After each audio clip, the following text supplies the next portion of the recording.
his hands faster.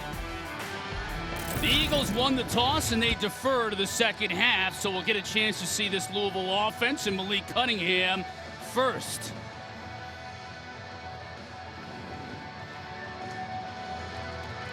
Liam Connor kicking off for the Eagles. Toe meets leather and we're underway. Touchback out of the back of the end zone, although right away we've got a flag to start the game. Let's check on the marker. Inauspicious beginning here in Chestnut Hill. I was just thinking, like, what perfect name for a Boston College student, Liam Connor. Got a few Irishmen here for BC. No question about it.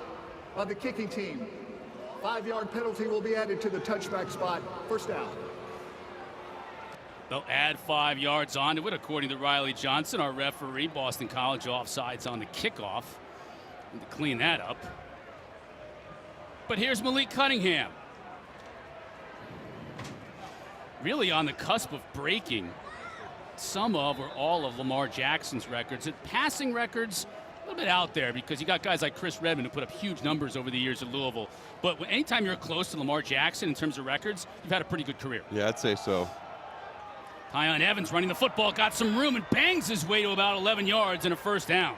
Yeah, you're talking about pretty good career. I mean, when you look at what he's done in terms of total yards produced, total touchdowns produced, like, there's few guys in college football history that have even done what he's done. Nonetheless, like Louisville football history, but college football history, and he is electric when he has the ball in his hands. Design run on the outside. Can he make a player miss? He does. Beautiful move and another first down for the Cardinals. Bryce Steele had to track down Cunningham, but that's what he does out in open field. Yeah, that's a perfect example. You get a little, juke move going to the side, and I think when he is his best, like, he picks up speed, kind of like you watch NASCAR and they come into the turn and they go up the little hill, and then once they excel out of the turn, that's what he's like when he goes from east to west, sideline to sideline to vertical. He can move. Counter steers out of the apex. There you go.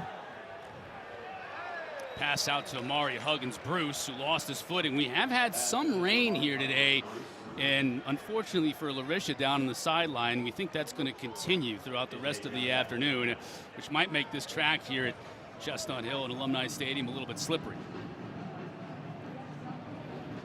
Here you see Amari Huggins-Bruce numbers. He and Tyler Hudson, the transfer from Central Arkansas, top 2 targets for Malik. Evans spins his way, still churning those feet. Vinny DePalma is there with a host of tacklers, but not before Evans picked up about 4 yards.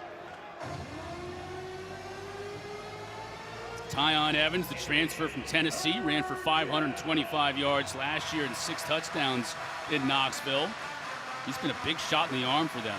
Yeah, he has, and Scott Satterfield's offenses have always been built around the run, right? So much is made of their quarterback, but it's run first, and now on 3rd down and 6, it's an obvious passing down, but Boston College always has to remember number 3 can pull down and scramble. Cunningham to throw. BC brings just 4. Has a receiver in the flat, hits him, and that's a first down. Marshawn Ford, his tight end, was split out. It's a heck of a pass-catching tight end. Yeah, they kind of changed the name of that position this year to H-back, and it really is an H-back where, Marshawn Ford used to be a wide receiver. He put on some weight, and for a while, he was their only blocking tight end they had. They brought some more guys in to fill that role, but anytime you see number 5 split out, you got to be ready for a tough cover.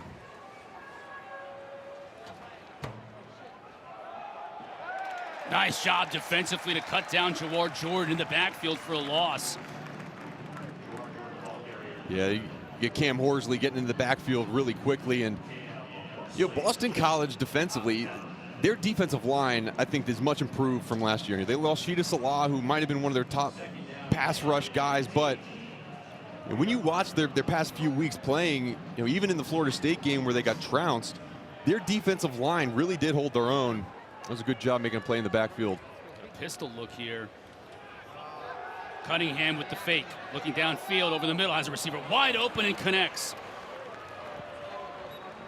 Close to the yard marker to gain was Tyler Hudson. Looked like he'll be a little bit shy, maybe a yard or so shy. It'll bring up 3rd down and 1. And that's what we talk about, the development of Malik Cunningham, right? He understands now that a lot of teams are going to have to play zone against him. If you play man, you got your back turned to the quarterback, he can run. Good job finding that zone. Evans squirts his way through for the first down. Bryce Steele had to make the tackle. This is a really good first drive for Louisville to start the game, mixing in the run and the pass. Now 9 plays. Yeah, 9 plays, and I've seen more of that, right? We're used to seeing, 1-2 play drives with the huge play from Louisville offensively. I think since they have a more mature offensive front, more mature quarterback, they're able to sustain drives without making mistakes. Evans. Oh, look at all that room to run. He has a Huge blocker hole. in front of him inside the 10. Still on his feet down to the 2. He'll mark him just outside the 1-yard line. 19 yards on that carry. Massive hole to run through for Evans. Yeah, and Tyon Evans, really good addition to this Louisville backfield. Transferred in from Tennessee. And you see, he's the patient runner. Some of these other guys, they're just going to fly full speed once they get the ball. He's more patient. Good job finding the gaps. This time he loses his footing as he tried to cut back. Dropped short of the goal line, 2nd down and goal.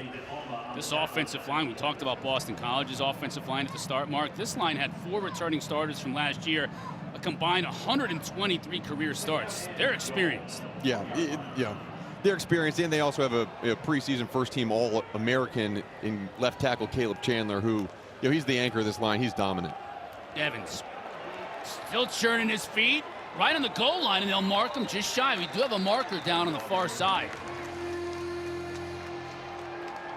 But BC bowing up a little bit defensively here on this goal line stand. Let's check the marker. Offside, defense number 20. The penalty is half the distance to the goal line. 2nd down. That's not going to help because it's going to give Louisville another opportunity offside on BC. I think that Dominic Ezraku, the defensive end, you got to look over, make sure you're not crossing the neutral zone when you're lining up, giving another chance to Louisville. And Boston College had two short yardage stops versus Florida State last week. Love to get Malik Cunningham out of the pocket on this play. They'll run him on the draw to the goal line, and he's denied. Stout defense from Boston College, and that was Jaden Woodby who led the way from his safety position, getting downhill, and Boston College bowing up on the defensive front. You want to see Malik Cunningham get that run pass option outside the pocket. See if they sprint him out to the right. Whereas Huggins Bruce in the slot. 3rd down and goal. Fake to Evans. Cunningham will walk in. Cards on the board here first. Well, there you go, unbalanced line to the right side. And instead of rolling him out right behind his blockers, little naked action. Used his speed, good job. Good sustained drive by Louisville. And good execution down on the goal line. 45th rushing touchdown of Malik Cunningham's already brilliant career in Louisville. That continues. James Turner with the point after try. No problem. Got a game on ACC Network Extra at 5 o'clock. Syracuse and Wagner, and then primetime matchup. Number 24 Pitt hosting Georgia Tech at 8 o'clock. All those games streaming live on the ESPN app. It's a big week of college football for the ACC. Some of the primetime shows, ABC as well. Jalen Gill looking for a crease. Spins to the outside to the 30 before being knocked out of bounds there. Trashes hard into the bleacher seat over there. No harm, no foul. His wide receiving buddy. Tell you what, Zay Flowers is one of those kids where you just got to get him the ball at every opportunity, don't you? Yeah, you saw that smile. You can't see it in this picture, it's too far away, but he smiles while he plays. I mean, he has fun playing football. He's electric, he's shifty, he's got good hands, and I think when you look for a bright spot on this offense right now, it's got to be number 4. Watch him run the routes, even when he's away from the football. He is running full speed. You know the ball's going to come to him a lot. Tough snap. Garwo takes the handoff and gets what he can after the timing was broken up a bit on that play. Give him 2 yards. Kendrick Duncan from his safety spot comes in to make the stop. In the offensive line for BC, and we've talked about their youth, and you want to see progression from game to game. And I think last game against Florida State, although the score got out of control, the offensive line, they knew who to have. There was no one running free. Now we talked to the coaches, they said, look, now it's not only do we know it, let's put our fundamentals to work and move people off the ball. Jurkovec to throw after play action, going deep for Gill, and he has him out there at the 30, inside the 20. Boston College now set up in the red zone. And how about that, right? You get time to hit a wide receiver running 30 yards downfield. I mean, we haven't seen a lot. Look at that protection. That is a perfect pocket. And you get your wide receiver, Jalen Gill, who's the number 2 guy, the ball downfield. Jurkovec rolling out. Oh, has a receiver open, ball up in the air, and it's intercepted. Intercepted by Monty Montgomery, who falls down at the 10. And that's going to be a pick for Phil Jurkovec, but not his fault. That ball bounced right off his receiver's shoulder pad. Rolling on the field, an interception, Louisville ball, first down. Absolutely not Phil's fault. And gosh, man, follow up that big pass with another. This is a great play. It's going to walk into the end zone. No! Interception, Louisville ball. Up 7.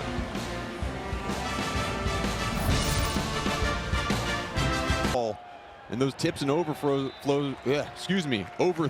are where you get a lot of those interceptions. And Monty Montgomery, they're happy to have him back, the 5th-year senior. He lost all of last year with an ACL injury. And now, when you get the ball back defensively, it's nice when you can give it to a guy like Malik Cunningham to capitalize. Travian Cooley on that first carry, stopped for no gain by Chibuzian Wuka. So Malik behind the chains a little bit. Pass a little bit too high for his intended receiver. That was Chris Bell. C.J. Burton on the stop. And now you have a 3rd and long. So it might be if BC can get off the field here 3 and out, they'll get the ball back near midfield. Yeah, they need that too. This Boston College defense, too many times have they given up long drives and then a turnover by the offense and right back on the field.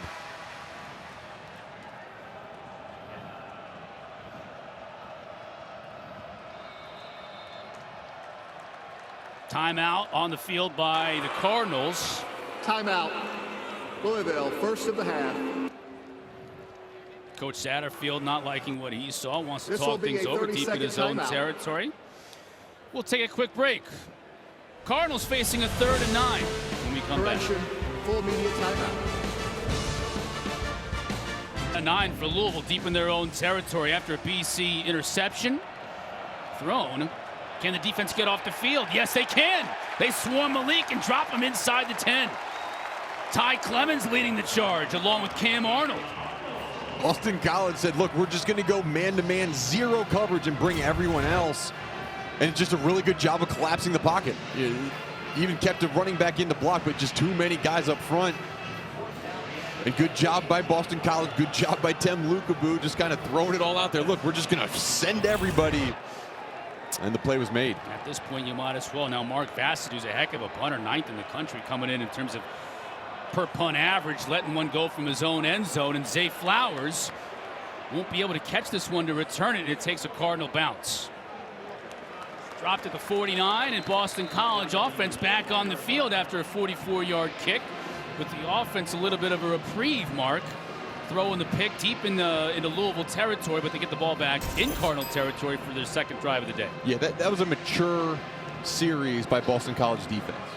You give up a long touchdown drive, then all of a sudden you're back on the field in a sudden change situation, and you force a 3 and out, giving your ball back to your team into the opposing team's territory. I mean, that's a huge sequence for that defense. Garwo in the backfield with Jurkovec. Now Jurkovec directing him back to the left side. Cardinals showing a little bit of pressure. Get it out to Garwo. He's got blockers in front of him. Inside the 40, inside the 30. Stiff arms the defender and dropped at the 22. So Boston College is going to line up in a lot of these bunch-type formations. And a lot of times, the last couple of weeks, they've been sending guys back away. This time, they're going to lead block out in front, getting their big guys on the edge. And Pat Garwo, a 1,000-yard rusher last year, just hasn't been able to get going as much this year. Good job following his blockers, and good job blocking downfield. Saw 66, Drew Kendall, the center. His dad, Pete, of course, played here at Boston College. Garwo went 26 yards on that play. This could be a double pass. Flowers, he may just run it. He should. He's got Phil in front of him with a nice block. Inside the 10, still on his feet to the pylon. Wow, did he score that? He does! Touchdown, Zay Flowers. Rolling on the field is a touchdown. Well, we talked about him early. Electric when the ball is in his hands. You got to check your screen twice. Is that 4 in maroon or 3 in red holding the football? And just a really good job. And you'll see a block by Phil right at the end to get that final tiptoe down the sideline. Wow. I've been impressed with BC's offense. Besides the turnover, a couple good plays. Connor Litton in to kick the PAT. The officials are going to keep an Rolling eye on this, though. Touchdown is under further review. As you know, every play is reviewed, and touchdown like that, our replay officials, headed up by Steve McBride, will take a look at this more intently. I love how you saw Zay go over and talk to his coach right there. Like, when you're the coach, what do you say in that situation? You're like, well, I guess you can just run all the way back across the field and score touchdowns. That sounds fine. Oh, that right foot. Now, that foot went out of bounds. Where was the ball in relation to the pylon when that foot hit the white chalk? He's holding the football. I mean, he tiptoed for 10 yards. Yep. That's the type of athleticism. And right here, nope. This one right here. No, this right there. Yep. I think they're going to mark it outside the end zone. I think so, too. You see the tip of the football touch the pylon, which really helps in this situation. Should be right there at the 1 yard line. Possibly just in front of the 1 yard line, but I think you're right. And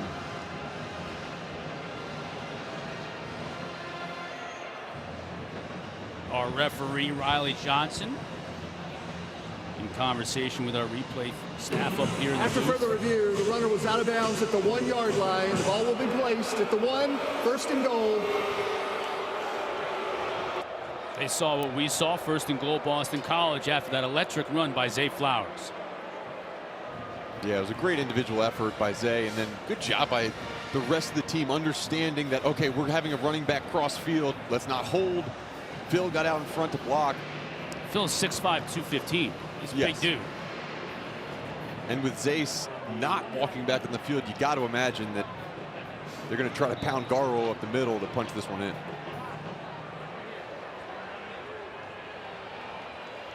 Jurkovec under center. Bond in motion near side. Here's Garwo. And he stopped. Just right into a pile of humanity. Nowhere to go. No. And I think even lost yardage as well. And good job up front by Louisville. Kind of an undersized, they've always been an undersized 3-4 in terms of the guys up in the middle. But they do get low and good shooting the gaps.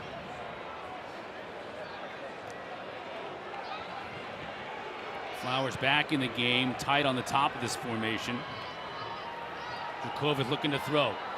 Into the end zone. Flag down. What a catch. Touchdown by Joe Griffin. Let's check the marker. Griffin went all the way up to bring it down. Holding. Defense number 13. Penalties decline, and the results of the play, touchdown. Great individual effort by Joe Griffin. Second touchdown of the year for the freshman from nearby Springfield, Mass. Yeah, and second touchdown in as many weeks. You know, they told us they wanted to get him on the field more, but wow.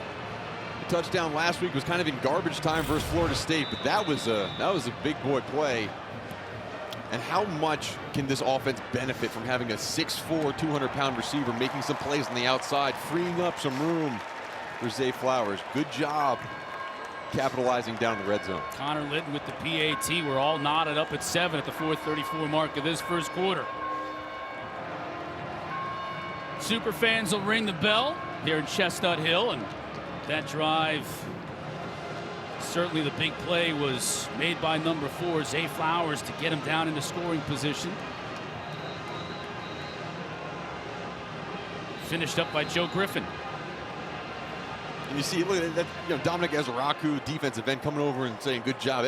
Anytime freshmen, make a big play, I think it's really invigorating for an entire sideline. That's got to make Jeff Hafley happy as well. Well, they've only had they had the one scoring drive here that we just saw, but offensively, they've moved the ball down the field now in their first 2 drives for a team that was at times, for most of the game last week, just hapless offensively. Oh, yeah. I mean, you just, watching the game last week, you're almost expecting it to be a 3-and-out.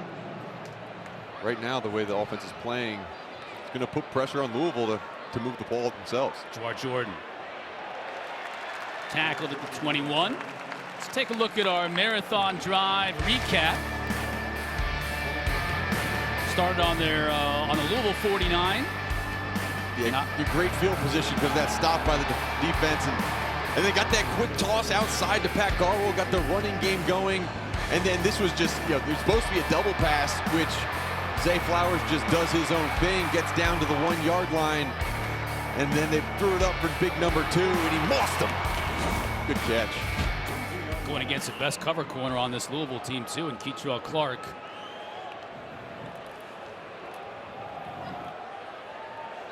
Right into the teeth of that Boston College defense. Fumble the football. The officials are going to rule that a fumble too. Cam Arnold fell on it. Down before the ball was loose. Wow. 2nd down. Saw the beanbag come out. Yeah, one official threw a beanbag. The official on the far sideline started walking towards him. The signal down, and Louisville's going to go fast to try to not get the replay available. Let's see if we can see where the ball comes out. Still churning, still churning. Looked like WR Jordan's buttocks were down on the turf before the ball came out, so good call.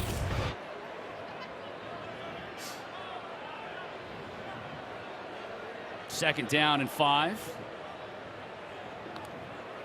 Malik to throw. Over the middle. Quickly finds his receiver. That's Braden Smith. And that'll be enough to move the chains. Here, Louisville really wants to go quickly, especially when you get a first down on a short play. Nice job sidestepping the defender. That's Jordan. Only able to pick up 3 yards though, as big old number 93 Chibuzi Onwuka was there to make the stop.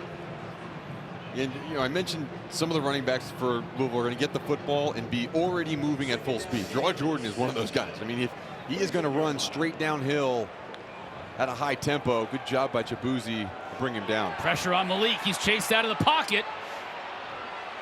And he'll do well just to get back to the line of scrimmage. Marcus Valdez, one of the team captains on this BC team, forced him out. The interesting thing about Malik is, he's made so much of his yardage in those scramble situations over the years. In 2019, he was number 2 in the nation in scramble yards. And then last year, he was also up there in the top 5. This year, not so much, only about 100 scramble yards. BC trying to bring a little bit of pressure. Receiver fell down, and it falls incomplete. C.J. Burton on the coverage. Jalen Carter out in the pattern. And it's another nice defensive stand by Boston College. It is, and you saw the air game be in effect there for a little bit for Louisville. In Boston College last year, number 3 pass defense in the country. Not even close to that ranking this year, but they have those players in the back end that can cover up wide receivers. Good job by BC again. Bassett on the kick again for the 2nd straight time. Flowers is not able to come up and get a return. It'll take a Louisville bounce. Touched at the 26. That's where BC will take over.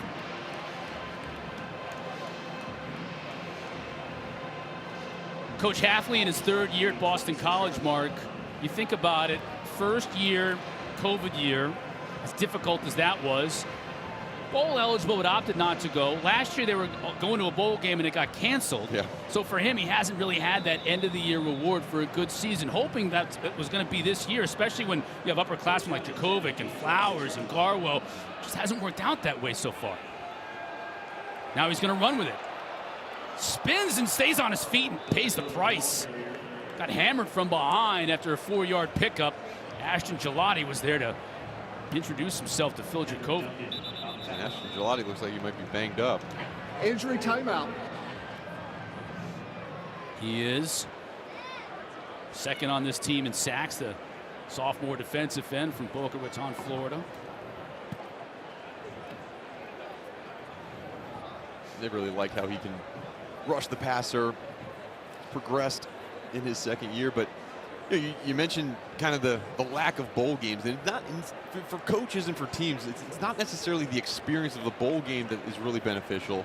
It's the extra practices that you have during that month period where otherwise you don't have them. So, I think last year, even though the game was canceled, they didn't get to play in it, they did get some of those practices in. So, the hope is that helps, but you still have your starters there. And now those 5 starters in the offensive front are gone, and it was really just let's reload during spring.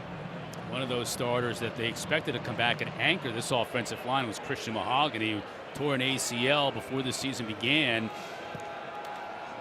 Garwo got stood up. Good tackle. Keetrell Clark coming in from his cornerback spot, making the tackle. Good tackle. 5'10", 177-pound cornerback making a physical tackle on a big back. So it'll bring up 3rd down and about 5. Alex Broom, the true freshman, is in at running back right now. They like getting him the ball out of the backfield as well. So let's see if he releases as Louisville shows pressure with 5 up on the line of scrimmage. And they're blitzing off the top too. Cards bring pressure. Not picked up, and Jurkovec gets dropped and fumbles the football. Monty Montgomery with the sack and the caused fumble. Was it recovered by the Cards? It was. I think it was. The ruling on the field is a fumble recovered by Louisville. 1st down. And that's it, right? That's the issue. It's not a good job of getting the set by Jack Conley. Kind of opens the door and lets the defender in, and Monty Montgomery does it's a good job of not hitting the quarterback in the head. The ball comes out, and it's those plays like that how Louisville over the years have been good defensively. Also the ways that Boston College this season have really inflicted mistakes on themselves. Turnovers are playing a role already in this game. You think about the last 2 games, Louisville with 7 turnovers combined in the last 2 games. It's really hurt them in this series. Look at Evans running inside the 10 down to the 6, just powering his way 1st and goal for the Cardinals. But those turnovers have always killed Louisville. And in this game, this is a really costly turnover that Louisville was able to pick up, and now they're in business in the red zone. Yeah, look at Brian Hudson, right? Again, this is what you see from an experienced offensive line that have guys who really know how to play football too. Every single time you get one of these Louisville running backs trying to break a tackle, there's an offensive lineman giving him an extra boost from behind. Great job. Evans again, this time trying to spin out of trouble in the backfield, can't do it. Cam Horsley was there among a number of other BC Eagles. Yeah, again, that's 2 times Cam Horsley has gotten in the backfield. That might be the last play of the 1st quarter. Looks like it will be, as Coach Satterfield content to talk things over with his 2nd and goal. Welcome back to ACC Network Football, presented by Subway. Along with Mark Persnick and Larisha Harris, I'm Chris Cotter. Started the 2nd quarter in Chestnut Hill. Boston College and Louisville all tied at 7 apiece. Louisville facing a 2nd down and goal after a turnover. 2nd turnover of the day by Boston College. Malik now on the design run. Still on his feet, but bottled up. He'll lose yardage. I'll tell you what, that was a really good play by number 6, Donovan Ezra. He's the defensive end. He has contained on the play. He got so close to peeking back inside, but maintained his leverage and got a hand on Cunningham, setting up a third down. And this is not your average third down after 2 loss of yardage plays. It's 3rd and 15. Cunningham on the day so far, 6 carries and just 2 yards after that loss of 2. 3rd and goal. Evans the lone setback. Cunningham fakes it to him, gets to the outside. He's got to make 2 players miss and won't even get close. Jason Maitre from the safety spot came over to bang him out of bounds. And the 2 of them share a couple of pleasantries. It'll bring up 4th down. Yeah, an interesting play call, right? You're going to run really the quarterback keeper. I think it was just a fake zone, quarterback keeper the whole way from the 15-yard line. And obviously Malik can do some things, but I think it more so shows kind of maybe the lack of depth at wide receiver and maybe the lack of understanding of some of the plays that you can call in those situations. Whistle and a flag before the field goal try.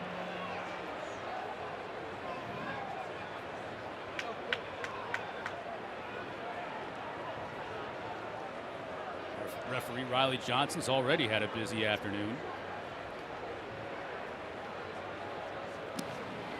Delay of game. Defense making a discarding signal. The penalty is 5 yards. 4th down. Well, that's not something you see very often. No. On a field goal defensive team. Yeah, disconcerting signals. It can be a clap that's trying to simulate something. Again, one of my least favorite rules in college football, but I mean, what, they just moved a little bit? Or is it the patting the chest? Who knows, but. Now it's a 23-yard attempt from Turner. And he does just get it inside the upright. Louisville retakes the lead, 10-7. Larisha, what do you got for us? Justin Berry told me that it's been a struggle, even though they have not, gotten the results that they wanted as it pertains to wins. But some of the positives with this Boston College defense is they have a lot of fight in them. Even if it's not showing, the fight is there. He said right now the focus is just finding a way to get their jobs done and being consistent throughout the entire game. Well, Larisha, they've certainly bowed up inside the red zone, and they've done a nice job of containing Malik, not letting him get loose running the football. Yeah, and I think the consistency, now that's what this team needs to have, right? We're at 13-22 in the second quarter. There's a lot of football to be played. I think Jeff Hafley would say he's been happy with the way this defense has done a lot of things so far, but can they continue to perform at that rate? And I think that's the point that Larisha's talking about. Ball falls off the tee as Brock Travelstead was prepared to kick off. He's also got a defense who's been put back on the field after 2 Boston College turnovers, 1 deep in their own territory. Yeah, and you mentioned briefly just the lack of wide receiver depth for Louisville. Only 8 scholarship receivers, and then D. Wiggins got hurt and he's out for the year. But when you look at Boston College defensively, right, the D-backs, they got very few defensive backs, so that's going to be a matchup to watch. How consistent can both teams be on the perimeter as we go forward? Gill lets this Travelstead kick go over his head, touchback.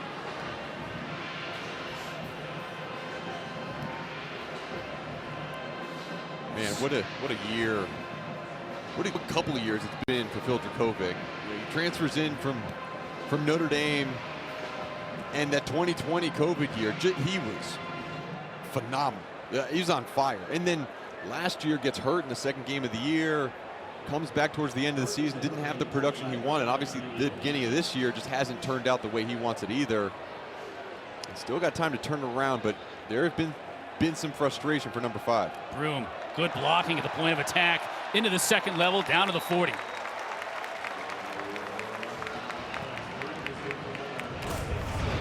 There were no numbers on these jerseys. It'd be tough to tell these running backs apart. They're all about 5'8", 180, to 200 pounds, bowling balls, but they got a little extra. You see Broom, he's got a little bit of that speed to get towards that outside.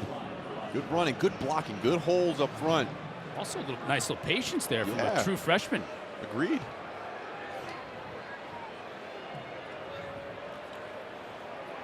And we go to the well again. Yasir Abdullah making the stop on Broom after he was able to sneak through for about 3 yards. Saw Ozzie Trapillo, number 70, the left tackle. His dad also played at Boston College, Steve. So you have Drew Kendall and Ozzie Trapillo, legacies here with the Eagles. Potential future legacy just stepped out of the broadcasting booth, too. Your son, Boston, making an appearance. May someday wear the garnet and gold of the Boston College Eagles, like his dad. Jurkovec now, pressure coming. He got rid of it, though, trying to get it to Zay downfield. What a catch! Touchdown! Oh, my Zay Flowers in double coverage.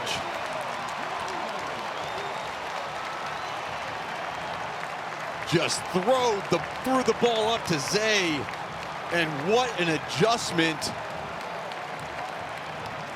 That'll get these guys fired up.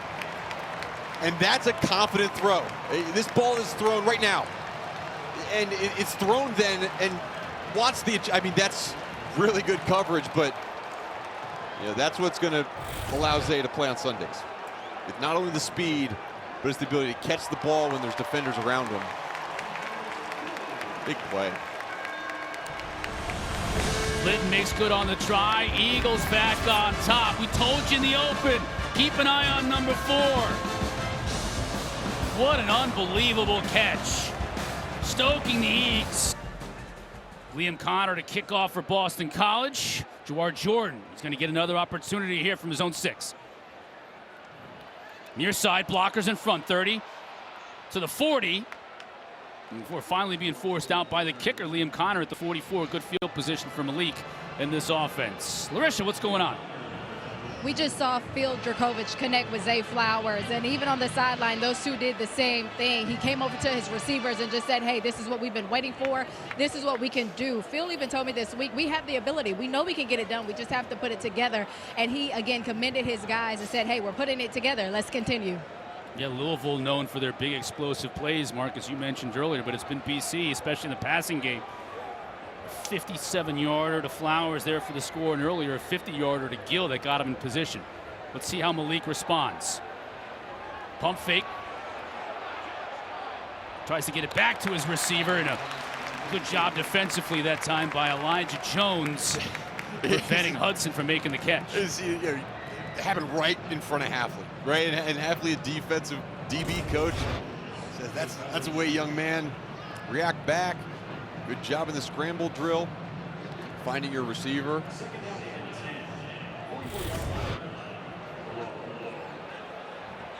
Now Cooley in the backfield behind Malik Cunningham. Cooley has some room to run. Hit hard by safety Jason Maitre. Picks up about 6. And when you talk about Satterfield's offense, anytime that discussion goes on amongst like football people, right? It's based on an outside zone run. That's his perfect example of an outside zone run on that last play. You're just getting the offensive lineman moving one way, you're handing the ball to the running back, he's finding the lane, and then off of that, that's when you get the bootlegs. That's when you get the play action passes. And that's when Malik Cunningham gets real dangerous. Yeah, I was going to say here at 3rd and 2. Yeah. Right at midfield. Cunningham will throw after play action. Has a receiver deep, overshoots him. In one area that Malik really has struggled at this year is those long balls. He just has not been able to get the ball in the right area even of his wide receiver. And they've been good on converting third and shorts, but now as they keep their offense on the field, it's going to be a 4th down and a little over 3 yards to gain. The offense is still on the field. Boston College can't jump off sides. BC showing a little bit of pressure. Let's see if Malik decides to snap it or just trying to draw him off.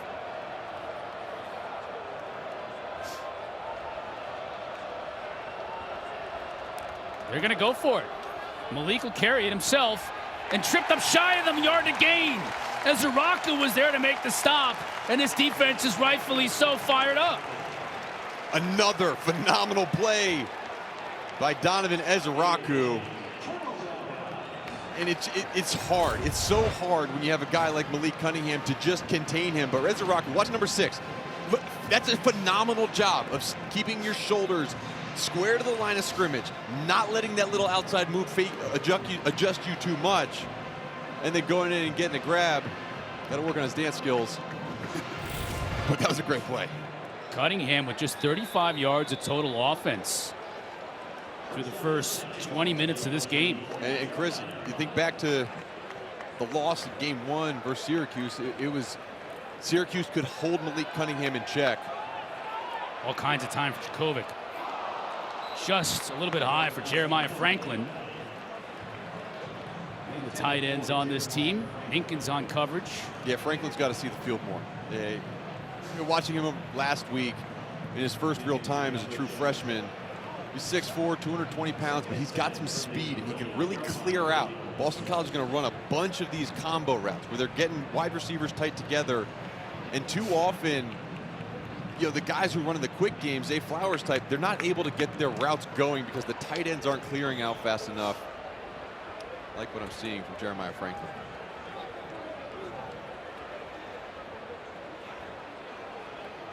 Pressure coming. That time they got to Jurkovec. Momo Sanogu got there, and that's an interesting story. Number 1 in white.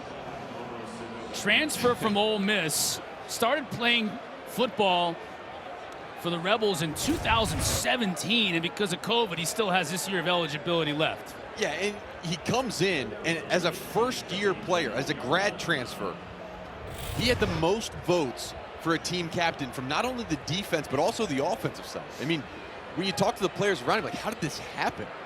He had so much respect, and he did things the right way, humbly, when he got here, that, he earned that captainship, and he's been playing well for this team. 3rd down and forever, and Takis is injured on the play, and that is not a good sign. George Takis made the catch, got to midfield shy of the Injury timeout. yard to gain, but he's hurt. That's too bad. Takis was he was a good addition. Again, another transfer in from Notre Dame. He's made some big plays in the receiving game for them. We'll take a quick break. Update you on Takis' condition when we come back. Punt. This is a wind swirling here inside Alumni Stadium. Not really beneficial in any one direction. Although right now it looks like it's more in Longman's face. Fair catch at his own 14. Made by Braden Smith. Louisville offense on their opening drive mark. 12 plays, 70 yards. They had the score since. 4 drives, 17 plays, 29 total yards. Yeah, and it's been stagnant. That first drive, again, long sustained drive, and when you're trying to have those long sustained drives, negative plays really hurt you, and they've had those negative runs or quarterback sacks or just even incompletions on first down. And Cunningham, that first drive, 3 for 3, 22 yards. Since just 1 for 5, 7 yards, and he hasn't been able to get it going running the ball either. There's a nice completion, easy to the outside. Finds Tyler Hudson. And that will give him a pickup of about maybe 3 yards on first down. Yeah, one of the things that Boston College defensively that they did, and Tem Lukabu was adamant about doing this as he got here. They wanted to build speed at the second level, the linebacker position. So you're going to see number 5, Cam Arnold, who was a safety, and Bryce Steele, who was recruited as a safety, both at linebacker. And that speed is necessary when you're playing against these teams in the ACC. They're going to spread you out and get you. How fast can you get to cover a wide receiver on a bubble screen? Or a 240-pound H-back who runs really well, like Marshawn Ford. Yeah. 3rd down, though, and another opportunity for BC for a 3-and-out. Louisville 0 for their last 4 attempts to convert on 3rd down.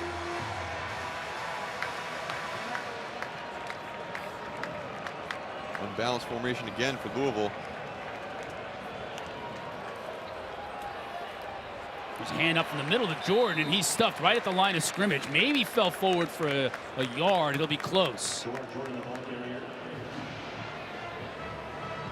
He does just slam into that line, doesn't he?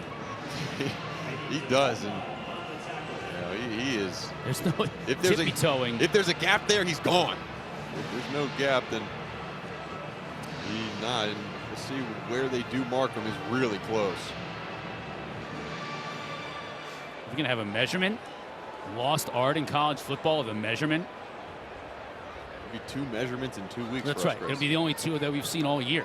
Yes. They just don't do it anymore. Their vision's much better. I mean, here's the thing. We have players faking injuries all the time to slow down these drives that they want to go quickly. The coaches used to call for the chains to slow down teams when they were moving too quickly. That's the lost art. Right. No, I think it's close. I think we need a measurement. It's 1.5 yards away. No, I need to know. So this one is going to be shy by about 4 inches. And, this is a decision, right? Boston College has been stingy on those short yardage plays up until this point in the game, but you still have Malik Cunningham. And we've seen him, what he can do when he does get to the edge. I kind of want to see Louisville spread him out on this one. No bones about it if they do go for it, which now it looks like they're going to send their punt unit on.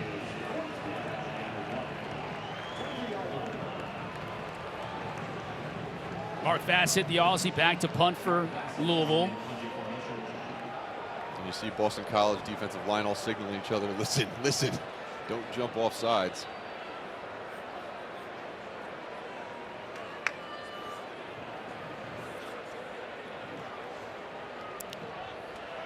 Bassett gets off a good kick. Zay thought about returning it. Now he's going to try and cover it up, and he does. That was a dangerous play by an experienced return man in Zay Flowers. He ends up covering it up at the 26. That could have been a disaster. The Eagles get the ball back. Avoid the disaster. Phil Jurkovec.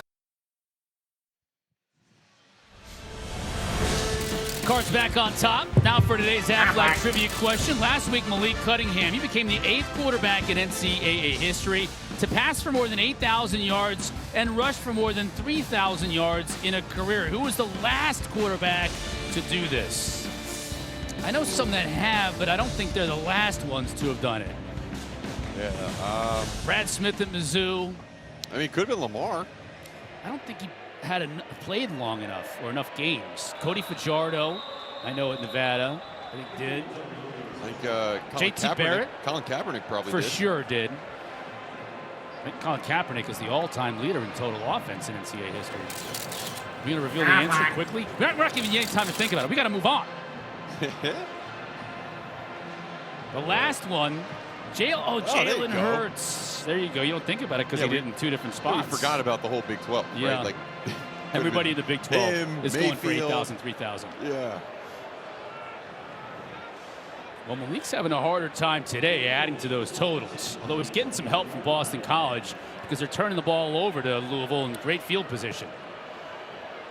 Yeah, those aren't helps. Those are Christmas presents. Now Cam Barfield and company, they got hit, but he stayed on his feet. We got stuck by Kendrick Duncan. Wow. Well, good job keeping your feet. Wasn't able to pick up any more yardage. 2nd down and 10. Good test here mentally for Phil Jurkovec, isn't it? Yes. After that big mistake on the last possession. Now Jurkovec has got to gather himself, and we've seen at times this series had a hard time putting bad negative plays behind him. Yeah, you're right. And I think the best way to put a negative play behind you is get forward the ball. There he is in motion to the top of your screen. Play action. Now pressure coming. Good job to get rid of it.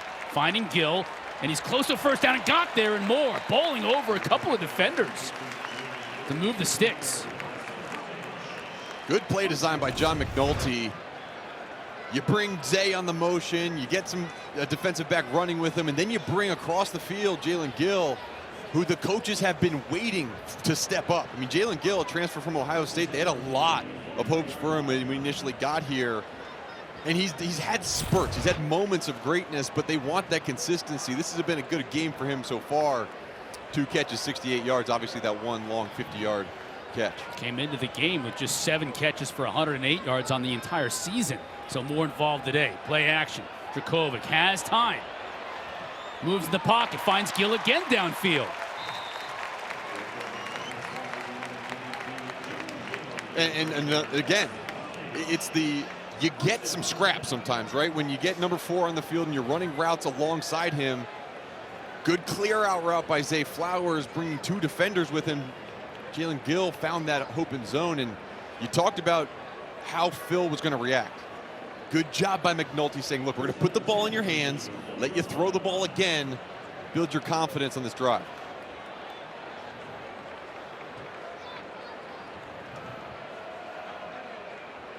Broom maybe got back to the line of scrimmage, didn't get much more after that. Monty Montgomery, who's had a heck of a first half. Louisville fans love seeing those blonde braids sticking out the back, right?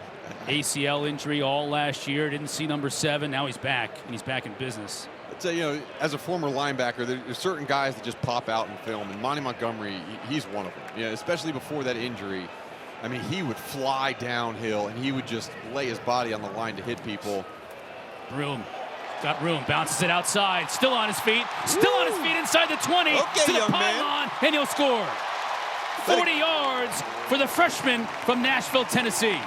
And he works the crowd as well, man. When you think about Boston College over the past 10 years, it's been built around good blocking and then explosive running backs. Fantastic block, another great block by Jeremiah Franklin.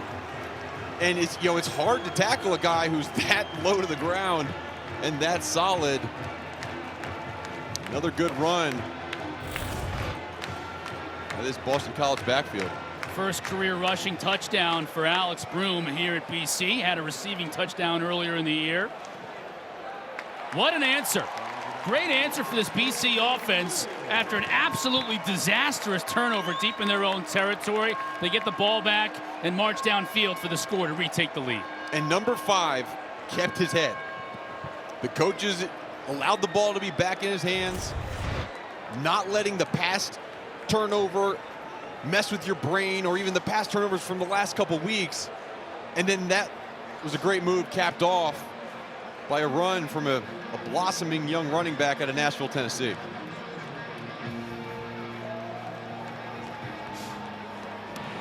Number 41 for Louisville is now number 47.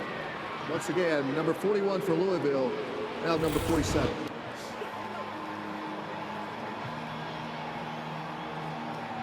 Jeff Hafley's got to be, you know, he's got to be pleased, right? And I think that one of the things that he was telling us in our meetings this week is that our guys are working, right? They're working, and they're still enjoying playing football, even though sometimes the scores have not been even near their favor.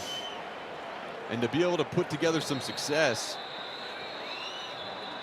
a signal for a fair catch and try to advance the football. But when you talk about, you know, sustaining that success and having things come together, I think that's a great job by that offense. Auto Owners Insurance halftime report coming up. JC and the crew going to react to what has been a very entertaining first half here at Alumni Stadium. They'll preview Florida State and Wake Forest. Given by rule, the ball is dead once it's possessed by the receiving team. First down.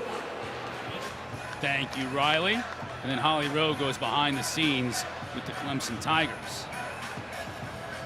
3:13 away. Let's see what Malik can do in this final 3 and change here from Chestnut Hill. It's a big drive for Malik. And you know, when you get in this kind of 2-minute situation, it's when he can really be phenomenal, right? Because there's a lot more of the ad-libbing that goes on from the quarterback position. As whistles blow. Scott Satterfield wants an explanation on maybe on that fair catch call on the kickoff. It's Coach Satterfield. All right, satisfied. Some of his assistants may not be as satisfied. You get the head nod and the mic replacement, right, and then the hands up like, what's going on? But when you think about 2-minute drills, you're going to get the ball in your quarterback's hands, and he's going to be able to throw the ball at times. You know, you might start with a run or a screen pass, but that's when Malik is special, right? As the play extends, as his wide receivers break off their routes when they're covered and can find those open windows, that's when Malik can really make his money. That is what Coach Satterfield is talking to the officials about, but I'm not sure what could be done about it. It was called a fair catch on the field. It's not like it could be reviewed. It's not like the player who made the fair catch was able to score and they could overturn it. Maurice Turner was the young man who called for the fair catch. I almost kind of feel like what's done is done. Yep. And that's the case. Malik Now he'll throw, has a receiver wide open out in the flat. That's his running back, Cooley, down to the 37. It's a great opening play of this drive. Little play action boot, again, off that stretch, outside zone action.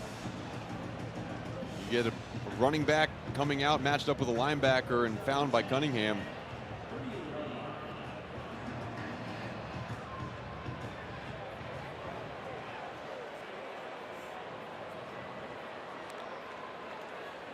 Cunningham to throw on play action.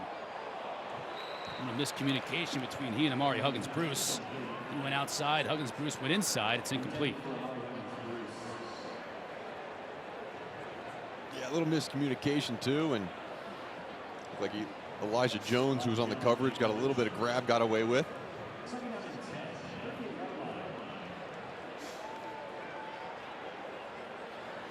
Three receivers to the top. Tyler Hudson down low. Kind of quiet today. High throw. Smith can't come down with it. And he'll bring up 3rd down and 10. Josh DeBerry on coverage. BC might get the ball back with 2 minutes and change to go. And Louisville's getting what they want. They're getting man-to-man on the perimeter. And you see the windows that are available for Malik Cunningham to throw the ball. He just has not been accurate on 3rd down. Man-to-man again. Both of their last 5 on 3rd down. Cunningham with pressure up the middle. Trying to get it to Hudson. A little contact downfield. Now the flag comes in. Elijah Jones on coverage. Going up against Hudson, the #1 receiver on this Louisville team. He's going to be guilty of the infraction.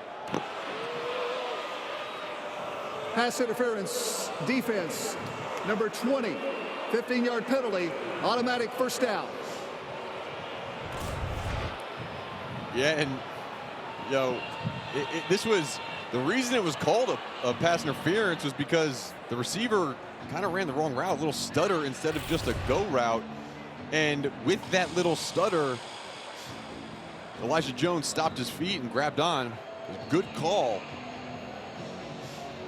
And now new life for the Cardinals inside BC territory.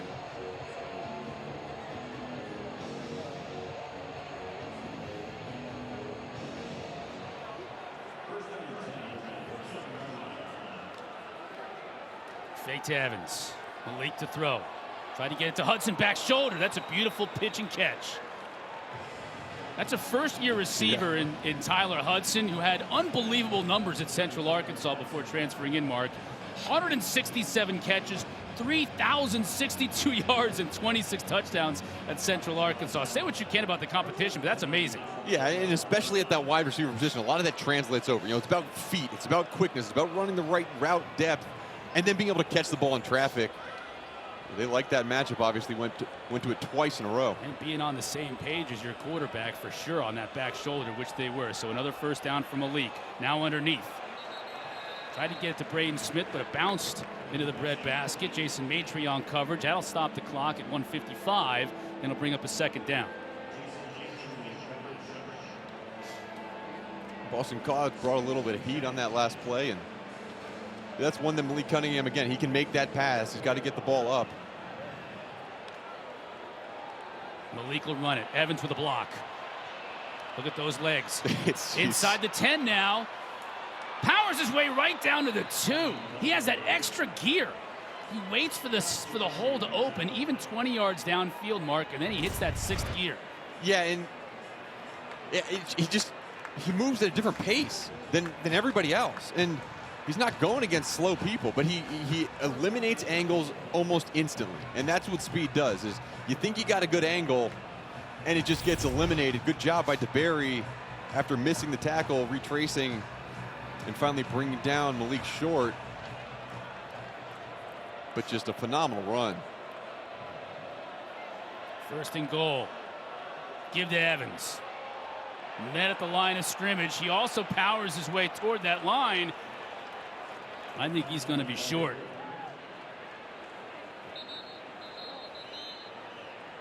Wow. That was a one-on-one in the hole tackle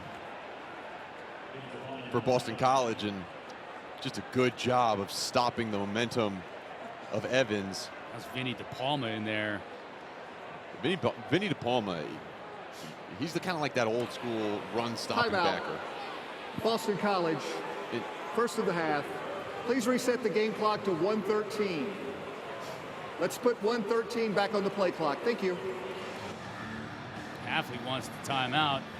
He wants to get the ball back potentially with a little bit of time on the clock if they can once again hold Louisville out of the end zone. Today's game refresh is brought to you by Subway. Wild first half here, Mark. Yeah, and this is just, you know, kind of as bad as it gets in terms of decision making and play. And the question is, all right, you know, after Malik then scores from an 18 yards out, you know, BC answers, and they did it through the air and on the ground.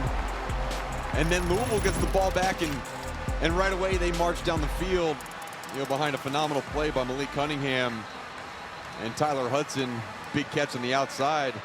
And we've seen this before. We've seen Louisville down at the 1 yard line and be held out. This time we're at the 1 inch line. See if they can capitalize before the half. 9th play of this drive for Coach Satterfield and company. And his new offensive coordinator, there you see him in the middle with the hat. It's Lance Taylor. Came here after a few years as the running backs coach at Notre Dame. 3rd offensive coordinator in as many years for Louisville, although Satterfield calls the plays. And he's going to call this play right here, 2nd and goal.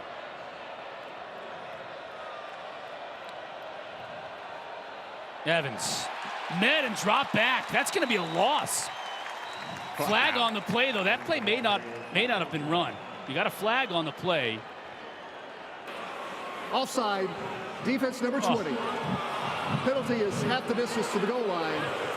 2nd out. Riley. Oh, and that can't happen. Second time today we've had that inside the 5, right? Right, and that's Elijah Jones, who's a cornerback who was all the way outside the box. Got an injured Cardinal on the play, too. You see right there, the ball's at the half-yard line. You got to be lined up in the end zone.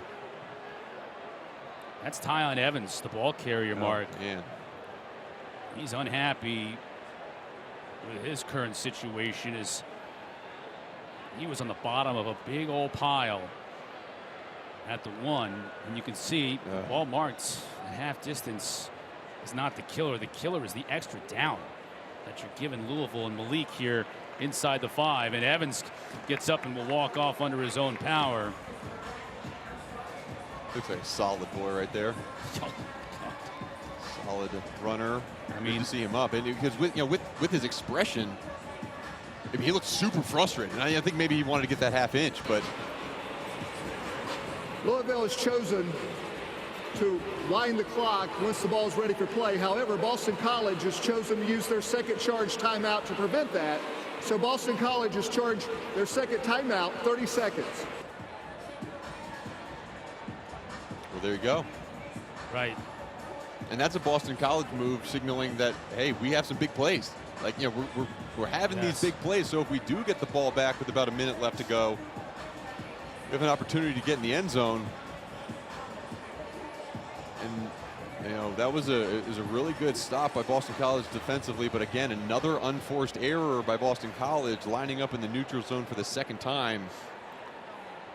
There you see this entire defense now rallying around Coach Hafley, Tem Lukabu, the defensive coordinator, right here at about the 5 yard line.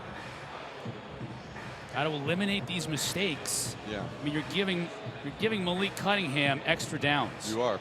And there's Tem Lukabu. And you can't do that, right? But I think that the importance of this for Boston College defensively too, like, nothing pulls a team and it makes the defense more excited than getting a goal line stop.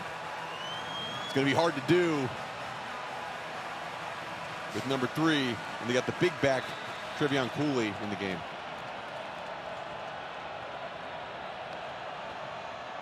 They give to Cooley. And he's met and dropped before he got to the goal line. And Vinny DePalma in again on the play. Boston College, 3rd of the half, 30-second timeout. Just, I mean, he is a force. in the middle of the field. And he understands where the ball's going, and he gets downhill, and he lays the lumber. Let's take a look at this sequence. And this is the first one. I mean, good job of getting in there. It was DeBerry actually in the hole and then cleaned up by De Palma. That time, a good job. That was the offsides. And then there's De Palma again with Chibuzi on Luka creating another stop. Do they have one more in them? Or two. Correct, because you got to think that Coach Satterfield and Lance Taylor might just say, if we can't get a yard, we don't deserve to win this game, and they may go for it on 4th down. My guess is they probably would. I would. First, BC's got to get a stop on 3rd down. Cooley back in the game. And with those 2 wide receivers to the quarterback right, it signifies potential rollout. Oh, motion out of it. Huggins Bruce. Malik will carry it himself, and he just has a knack for finding the end zone. 3rd rushing touchdown of the day. Great call by Scott Satterfield. You're going directly at BC's defense wasn't working. So that play, it spread the defense. He gave action to the left, then quick look back to the right, and then it's okay, there's no one in the middle of the field. And Malik Cunningham, a phenomenal job of extending the play and getting in the end zone.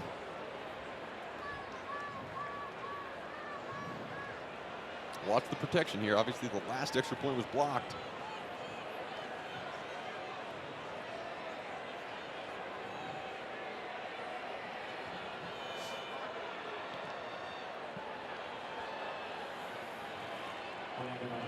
Turner true on this try. Ooh, but there's an injury. Injured Cardinals. It's like Luke Handra, backup left guard on this field goal unit, walking off under his own power. What a back and forth first half this has been. Yeah. And the turnovers have really been a difference in this game. 3 turnovers from Boston College and 0 turnovers from Louisville. Right. It's kind of equalized the play because it hasn't looked equal at all times. Historically in this series, at least the last couple of years, it's been Louisville turning the ball over but having big explosive plays. Yes. They've split the last 2 years. This year it's the exact opposite. Exact opposite. It's big explosive plays for BC, but they're turning the ball over. Those 3 turnovers not only kept Louisville in the game, but giving them the opportunity to take the lead.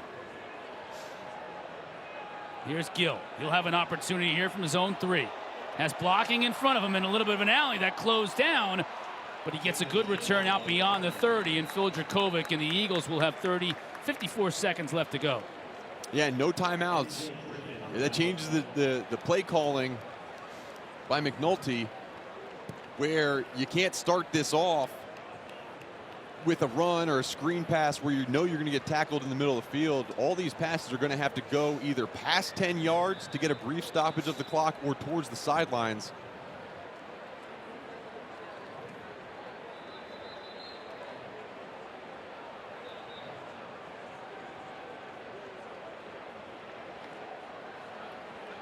See Jurkovec today, 7 for 9 passing, 2 touchdowns, an interception.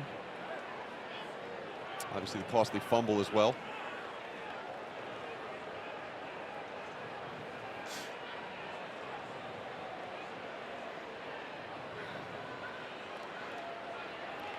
Jurkovec can run it.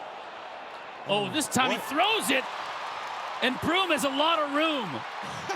Still on his feet inside the 30. Out of bounds at the 22. And, you know, obviously well past the line of scrimmage, but that was a backwards throw, it looks like. Maybe. It may not be. We do have a marker on the field. In the near side, no marker. On the far side, there was.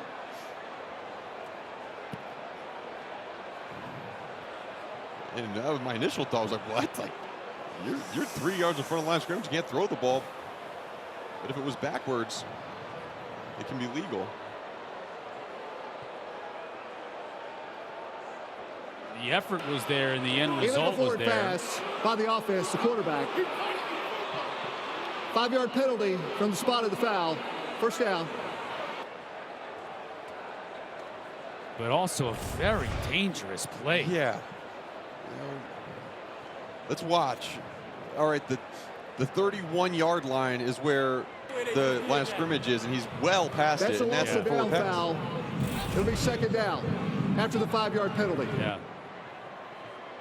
And it's a good call. And that's kind of how I think everybody was watching it, like, what is going on? But I think there's a balance in Phil's brain right now between, hey, I want to play more creative. I want to, not just sit in the pocket, but you can't force those situations, obviously. So Xavier Coleman getting his first run at tailback for BC.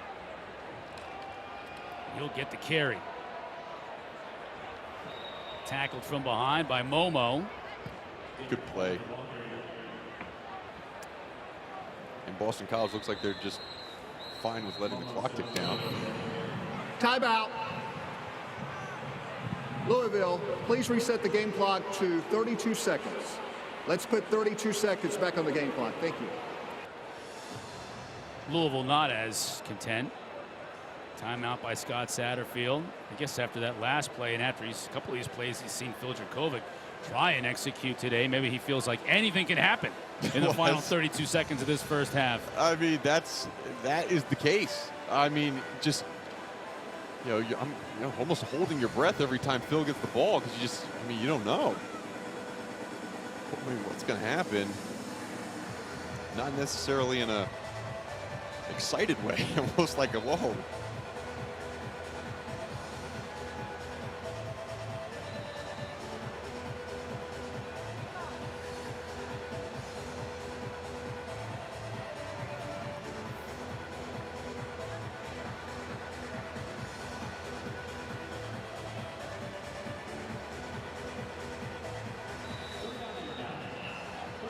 No running backs in the backfield. Split Garbo out the bottom of your screen.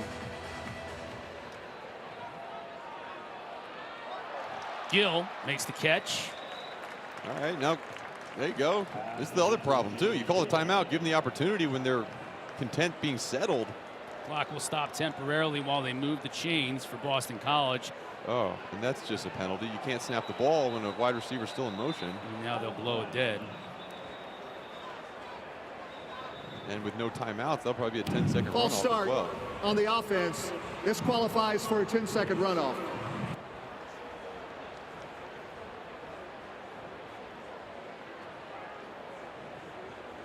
Which will put the clock where? Yeah, I think 8. Yep. It'll be the 8-second mark. And I mean, I don't know. Like at this point, take a knee. See, now the officials are going to talk about where the clock should be.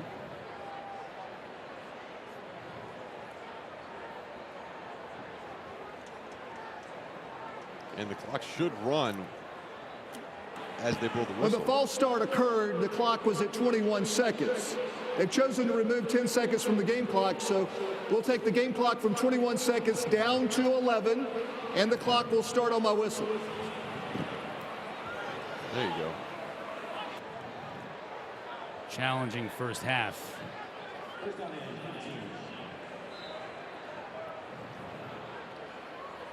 Jurkovec still throwing. Garbo underneath. Still Nice on his play. feet. Down to the 48. All right, yeah, and no time to get another play off. That'll be it. Well, wow. I mean, the last few minutes of that was just exciting. A lot of cleaning up to do by both teams. At the end of the day, it's a 23-21 lead for Louisville at the end of the first half. Ball over, not committing penalties. Our first half stats. Passing yards has been all Boston College. Rushing yards are about even. Really, the penalties, surprisingly, I mean, that's so lopsided on one side.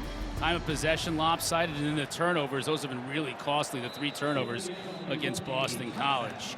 BC will get the ball to start this second half. Larisha Harris is down on the field. Larisha? Coach Hafley really praised the way his defense has been playing. He says the energy, the effort, the tackling has all been there. But he also put an emphasis on the fact that his guys, the entire team, they're having fun. And he said that's all he asks of his guys. They're working, and he wants them to continue to do that in the second half. He said they can't put themselves in a hole as it pertains to penalties and turnovers. So the emphasis was just finishing the game and continuing to have fun. Alex Broom in the backfield has had some fun, 55 yards, including a touchdown in that first half. He gets the nod in that starting tailback spot here in the second. Jurkovec will toss it out to him. Blockers in front. Running hard for about 5. He didn't think he was down. You've seen twice, right? The two runs to start off each half have been those outside toss plays to the running backs.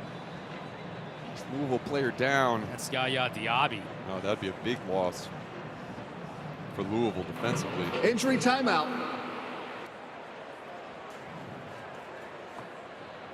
And Boston College trying to get the guys out on the outside, and offense with this injury. We're going to take a break, see how he is when we come back.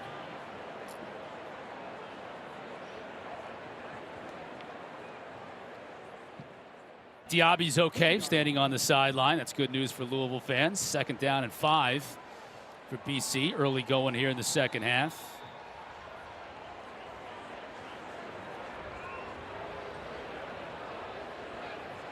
Once again, they give the Broom flags down. They'll blow this one dead. This has been a choppy game. We have not been able to get any flow today at all. More penalties against BC. Offense, number 11. 5-yard penalty, 2nd down.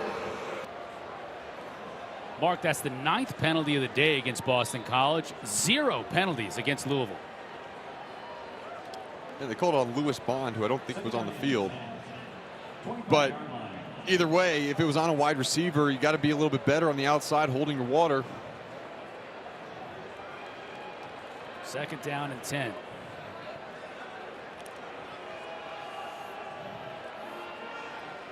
That time, Monty Montgomery leading the pack of Cardinals, preventing Broom from even getting back to the line of scrimmage. Yeah, nice job by that front. I mean, it just, again, Monty Montgomery, we called his name a bunch, and in the 3-4, you have to have an active middle linebacker.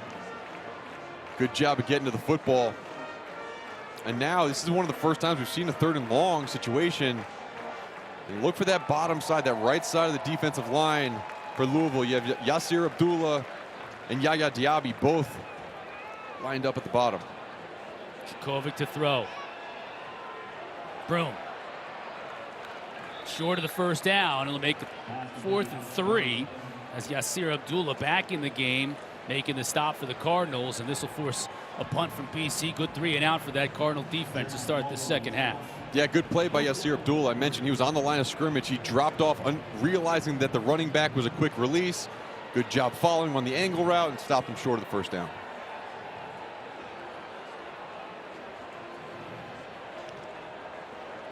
Longman, end over end kick, fair catch at his own 27. By Braden Smith. Cardinals will take over there. You mentioned him as we were coming back from break to start the second half. Malik Cunningham, throwing game maybe not there as much as he would have liked in that first half, but he was getting it done with his legs eventually. Yeah, completed about half the pass. He was 9 for 16 passing, but only 81 yards through the air. And you look at this, most total touchdowns in ACC history. How about 2 of those have, we just watched play? Obviously, Sam Howell last year, and then Malik Cunningham he's been phenomenal, and he is 1 away from getting to that number 4 spot and tying Phil Rivers. Another 3 touchdown performance today just in the first half. Jordan. Give him about 4. Boozy on the tackle for BC. They really have 3 running backs right now that they really like. Juwan Jordan, who transferred in from Syracuse a few years back, didn't get as many carries as he wanted last year, but he's been an integral part. And between him, Tyon Evans, and Trevion Cooley, they've carried the load of the running game. Malik looking to scramble. Now he throws it away. as the heat was coming from Cam Horsley. Good job by Boston College again. The defensive line staying in their rush lanes, not getting out of place, no room for Malik to run. And this is where the issue starts, right? On third down and longs, you don't get the option to just have the quick dump off passes. These routes have to develop downfield, and you got to be able to deliver the football. Cardinals 4 for 9 on third down on the day. 3rd and 5. Smith in motion. Cunningham looked like he wanted to go that way. Instead, he checks down. Defended beautifully by Jones, and now the flag comes. Oh, They wow. have a hand on the back of Tyler Hudson. That's going to be the point of contention here. Pass interference, defense number 20. Ball will place at the spot of the foul. Automatic first down. I want to see that one again. And this ball looks like it's thrown well behind the receiver anyways. But you do get a grab. So, you know, I think it's a good call. I don't think it would have been completed if he didn't grab him. Yeah, maybe it would. Either way, yeah, I think initially you think, oh man, that was just a great play, but it was a good call by the officials. And Elijah Jones got to stop grabbing. That's 2 so far. And you can see the disparity in penalties. It's ridiculous. Cunningham will carry it himself, picks up a yard. That's the 3rd time Donovan Ezeraku at that defensive end spot has been there and not gotten juked out. Right? How many times we see guys get juked out by Malik Cunningham?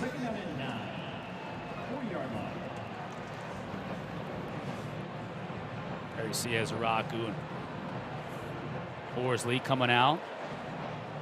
Big old Chris Banks is in there, number 13.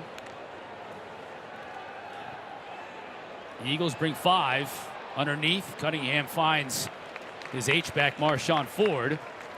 Minimal gain before Vinny De Palma is there to make the stop. Good job by Cunningham. Coming down to his check down, finding his tight end over the middle, not settling to just throw the ball away. And a 3rd down, wholesale subs for Boston College defensive front. They're bringing in their nickel package. We've seen a lot of man-to-man. Looks like now Boston College is going to be back in zone coverage. Will they bring pressure off the edge? Bring just 4, and it's picked up. So Cunningham has all kinds of time. He'll look to run it himself and slides before he got to the first down marker, and another flag comes.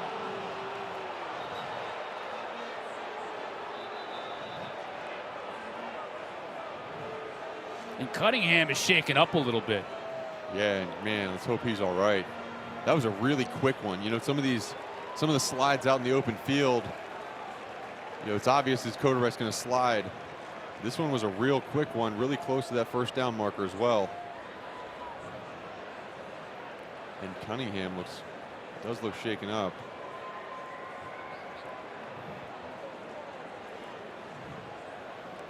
We'll take a quick break, and obviously we'll check in on Malik Cunningham when we come back.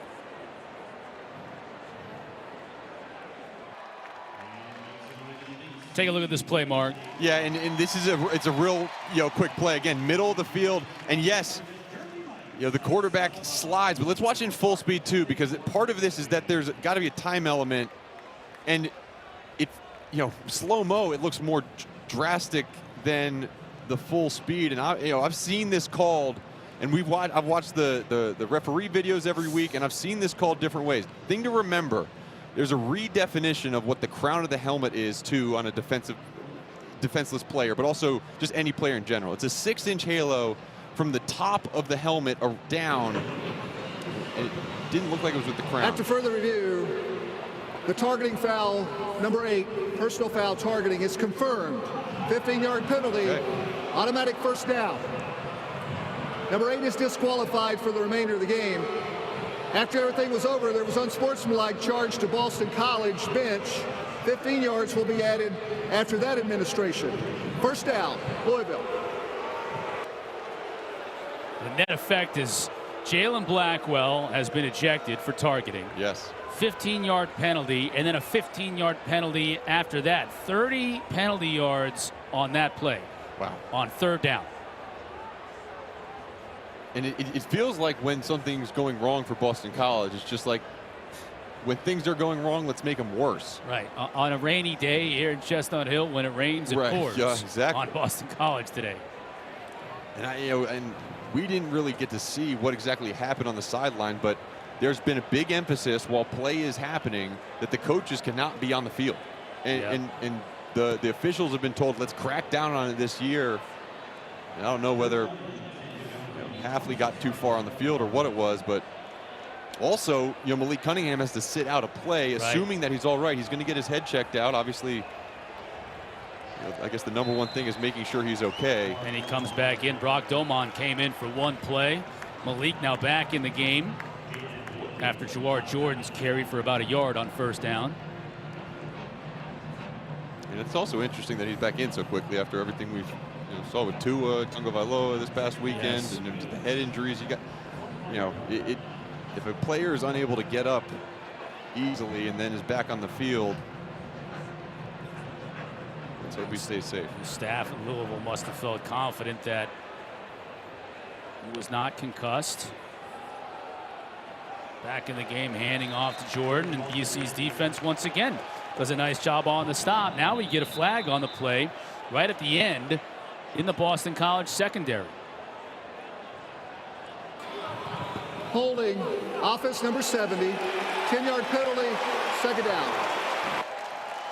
Well, we're a few miles to the northeast of the Bronx, but you do get a Bronx cheer from the fans here in Chestnut Hill after the first Louisville penalty was called on the day. And Appreciating 11 penalties for Boston College that have been accepted so far. Only one for Louisville. Fans are aware of that. Yes. They let the officials hear about it. And that's been an area of emphasis for Satterfield as well. No pre-snap penalties. They've been good so far in this game in that aspect. Huggins Bruce defended really nicely. This Boston College defense, I mean, they're flying around. And when you can turn on the tape and you see 9, 10, 11 of your color defenders around the football after the play. I mean, look how many guys are there. And then other guys are getting to the screen afterwards. That's a defense that's hustling to the ball. And if you do miss that first tackle, you got guys to fill up. Now 3rd down and 15 yards.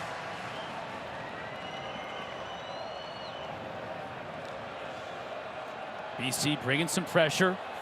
One-on-one to the outside, defended by Jones. And that time he did a great job on Tyler Hudson, forcing a 4th down. And that's obviously been in the game plan for Louisville. If we can get one-on-one with Tyler Hudson, with number 20 Elijah Jones, we're going to take that matchup. And we've seen it's been pretty even. Where you get, I think Elijah Jones made some good plays. I think Hudson has made some phenomenal plays, also drawn some penalties. A good stand by Boston College after 30 penalty yards. This will be 48 yards for James Turner. It'll be by a wide margin, his longest on the year. Puts a toe into it. And it's good. Good kick. Louisville extends their lead, 26-21 at the 9:03 mark of the 3rd quarter. Coach Satterfield very pleased with the fact that he was able to put some points on the board on that drive. ACC PM, Mark Packer, Trey Boston, Taylor Tenenbaum. They're going to look at football, but also the entire conference. All the sports from around the league. Weekdays at 4 o'clock right here on the ACC network and on the ESPN app.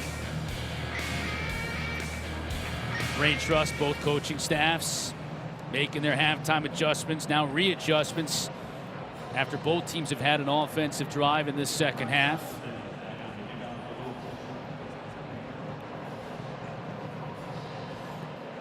It feels like forever since we've seen Boston College offense on the field. Yeah, 3 and out to open the 2nd half, and then that long drive by Louisville extended with penalties that were able to get him into field goal range.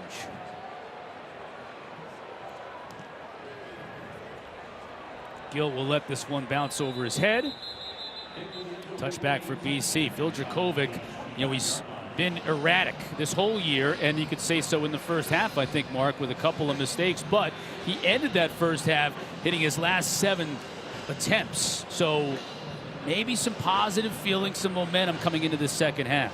Yeah, and I think that what Jeff Hafley told Larisha at halftime was the fun. And you watched all these games. You and I have watched the film, and we just have not yet to see Phil have fun.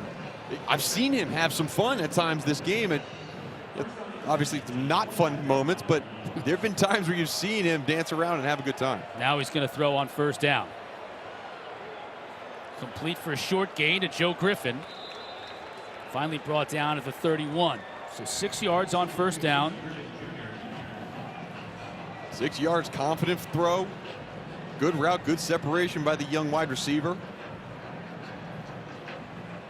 And this is what Boston College wants to be, right? They're not the fast-paced offense. They're not the let's get to the line of scrimmage and trick you. It's, okay, let's get a completion. Let's gain 4 or 5 yards on first down. Let's huddle back up. Let's go back to the line of scrimmage slowly, use all the clock, and that's how they feel like they can win the games.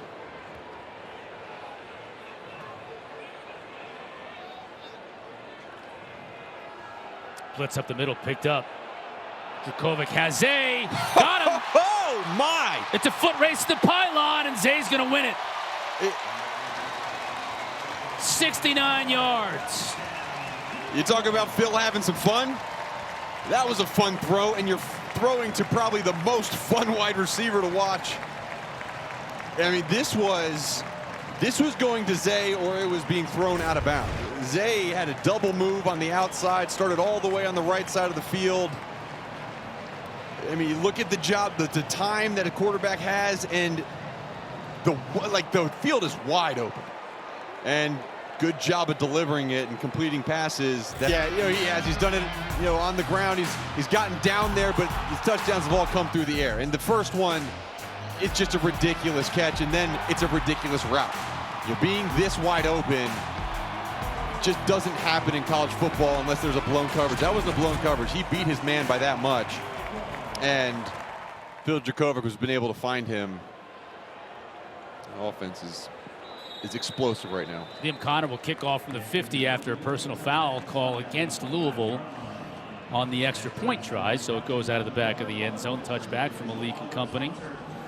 Back and forth we go. Midway through this third quarter, BC back on top. And take a look at this number, right? Boston College is averaging 21.8 yards per completion.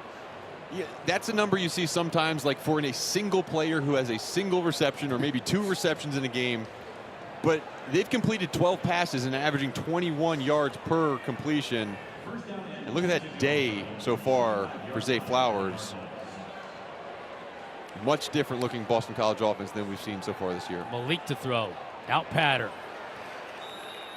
That actually was defended well by Jones, but just a nice play to Tyler Hudson. Yeah, and a great throw. Yep. That was a confident throw from Lee Cunningham, and good job in the out route. Hit perfect timing.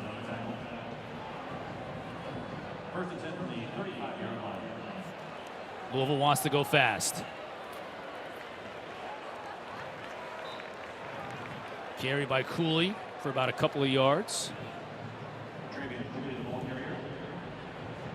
De Palma in on it again. He has made a lot of tackles. You got a number on that, Mark? It's got to be double digits. 10 total. Yeah. 10 total tackles. I mean, and he's always around the football. Chibuzi Onwuka with 6 tackles from the D-line position. Both those guys have been having good games. Malik looking to go up top. Comes underneath. Nice throw. That looks like Jalen Carter on the receiving end there. It isn't. It's Chris Bell.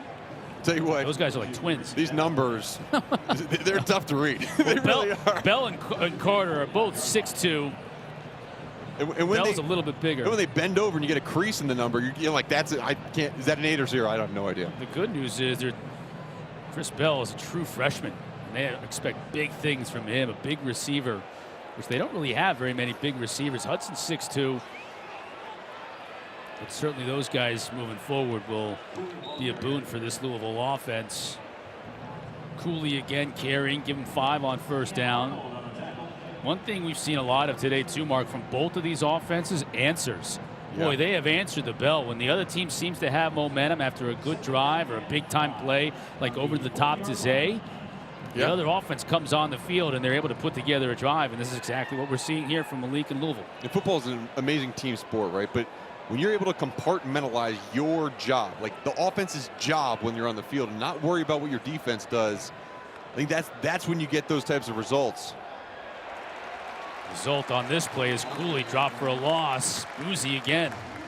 Yeah, and you know, Chibuzi was the guy who kind of made that play at the end, but Cam Horsley, number 96, he's lining up over Caleb Chandler, a preseason All-American offensive guard, play after play after play, and he has been just living in the backfield on first and second down.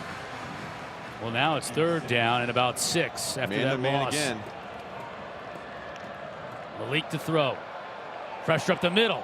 Has a receiver. What a pass. Amari Huggins-Bruce with the catch. That was dropped in there perfectly by Malik. It was, and again, they're going after Elijah Jones. Where's number 20? Who's he covering? And we're throwing the ball in that direction.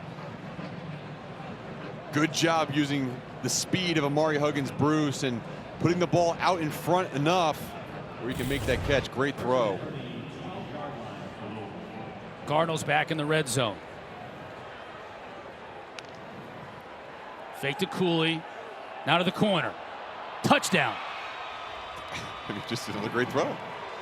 Phenomenal. And you know, again, it's not the wow play, right, that you're used to seeing from Malik Cunningham, but am I able to expose a defense for what they're doing? He knows Boston College is playing man-to-man. The outside cut's going to be open. In the first half, he was not able to make this throw, but that was a perfect ball. It's a laser. And it almost feels like, you know, he trades each drive for his legs for his arm. Which one do I have? One of these drives is going to put it all together. Amari Huggins-Bruce on the receiving end there. Those last 2 completions. 5 trips into the red zone, 4 touchdowns, and a field goal for the Cardinals. Offense is humming along today. You see Deion Branch right there, director of player development for this team. One of the great wide receivers. Had a phenomenal career up here in New England. Talking to those wide receivers, giving them daps up, saying great job. What's going on, Larisha? Well, you mentioned the director of player development. Malik actually learned to write down his goals, to make his vision plain from him. And he's been doing that. And I asked him about those goals that he wrote on the mirror earlier this year. And he said he's still currently working to check some of those things off. First, he wants to check off getting an ACC win on the road today. And his birthday is Thursday, October 6th. So he said that would be the perfect gift for him. Would be a nice gift. One that he is going to earn if they do get it, for sure.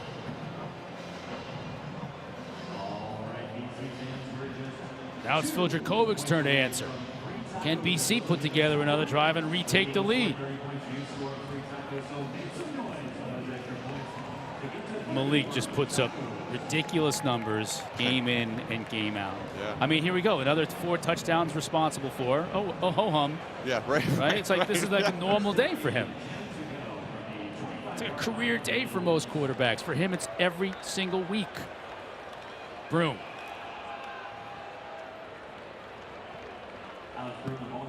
Ashton Gelati all over his back. Brings him down. About 3 yards. Gelati is down again. This is the second time he's been slow to get up. Timeout. Gelati, he's battled through injuries at times in his career. Missed some time already this year. Had to sit out last game. He's one of those guys that they list him at 6'2", 265. He looks a lot bigger than that, don't you think? Yeah, and you can just see a good tricep definition. You know, you just see like the size of some guy's arms, right? And obviously arms aren't going to do much to tip the scale, but you know, he plays bigger than that, I think, too. Especially in this 3-4, that those defensive linemen, you know, they're asked to take on double teams at times. They're asked to do things, and there's not one 300-pounder on this team up front. So, right, while we check on Ashton Gelati. Let's check in on Larisha. Tight end George Tack is actually went down in the first half, and now he's back on the sideline in street clothes with a boot on his left foot. I am getting word that he will no longer return to the game today. He is out. Thank you, Larisha. That's bad news for Boston College. Notre Dame transfer. He's having a heck of a year for him, too. Wish him a speedy recovery. Second down and about 7. And you think maybe it would limit Boston College's ability to do 12 personnel with 2 tight ends in the game, but I think with the development of Jeremiah Franklin, they have more confidence in being able to do that. Jaden Williams out in space. He'll be brought down just about a yard shy of that first down. KJ Cloyd, inside linebacker, on the tackle, so it's big third down here for BC.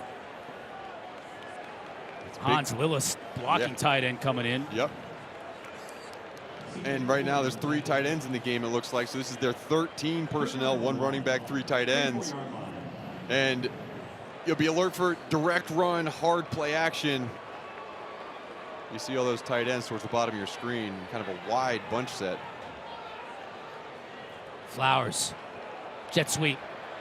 Doesn't get there. They stopped him. Wow, great play. Nice big time play by Ben Perry. And Ben Perry listed as an outside linebacker, but it's really more of that combo between a big safety and a small linebacker. Good job fighting over that block of Spencer Witter. And that's a big time play. Perry. I never like when people run side to side to run 1 yard forward. Right. Just go forward. Perry was a special teams demon last year, getting an opportunity to start. High kick. Smith will call a fair catch, make it at his 27. Coming up at 3:30 Eastern, Virginia Tech. They're in Chapel Hill. They'll play North Carolina.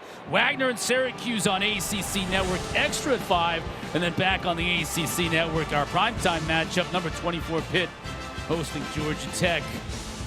And interim head coach Brent Key at 8 o'clock tonight. Yeah, wild series of events for Georgia Tech. Let their athletic director and head football coach go in the same day. Yeah, I know. That is never a fun time. And for Brent Key now, it's a matter of picking up the pieces a little bit. I mean, you went through coaching changes when you were in college. And for Brent Key, he's the interim head coach the rest of this year, and then we'll see what happens. Key's a guy who was an All-American offensive lineman at Georgia Tech. Played for George O'Leary back in those years. And offensive line coach at Alabama under Nick Saban. He might be the guy. We'll see. Cunningham to throw on first down. Now he's got a lot of room to run if he wants it, and he chooses to take it. Picks up about 9 yards. That looked like it might even go for more than that from the start, but it's a good pickup on first down. Yeah, and C.J. Burton was in the loneliest position you can possibly be as a defender. Whole half of the field. 20 yards of field, and you're the only guy that can bring down Malik Cunningham. Loss of contain, and this is bound to happen at times, but just a good job of troops rallying to the football and bringing him down. But good pickup on first down by Malik. That was limit the damage mode by Boston College on defense, and they did it. And it sets up this play because now it's 3rd down and about 6. Ty Clemens crashing into the backfield. Ty Clemens, another guy, 6'2", 260-pound redshirt freshman. It didn't play a lot coming into this game. Got some time towards the end of that Florida State game in the scrap time. And these coaches, they saw something from some of the younger guys. And Boston College has been able to rotate 4 new defensive linemen in really every series to keep them fresh. Good play. On 3rd and 5, BC showing some pressure. Play clock winding down. Malik gets it off. He's got a blocker in front of him, and I think he picked up just enough for the first down. He does. Good play call. That was design quarterback keeper. Got a bunch set over there. They knew, again, Boston College, if you're going to be man-to-man, you're going to expose yourself to certain things. Get all your eyes on your wide receivers. And look, you see all the defenders. Their eyes are on the receivers and don't see the fact that the quarterback's running the football. Another kind of big play-saving tackle by Donovan Ezeraku, but great job executing. Good play call by Satterfield. I like the way Cunningham used WR Jordan there. Jordan didn't even have to make a block. Cunningham just used him almost as a diversion. Yeah. Just a shield to get enough yards for the first down. Smith in motion. Cunningham will throw. Nice play, hits his tight end. And that's Patton Satterfield. That's the outside zone play with the boot, tight end coming across low. If you got the deep one, you hit that. If not, you hit the tight end coming back. Francis Sherman on the receiving end. Shermanator. Lighten up, Francis. 1st and 10. Smith in motion again. Jawar. Got him. A lot of great speed. Inside the 10. Waiting for the officials to give us a ruling. And we're going to get a whistle behind the play. And our officials with their arms out. He's either out of bounds. Now it's a touchdown. But no one's running down, and you see the expression of WR Personal Jordan. foul, chop block. Offense number 55, offense number 70. 15-yard penalty from the previous spot. First down. It's academic anyways, as we got a chop block, so we'll move it back. A personal foul. That's a costly penalty against Louisville. Yeah, and this is a redefinition of the rule.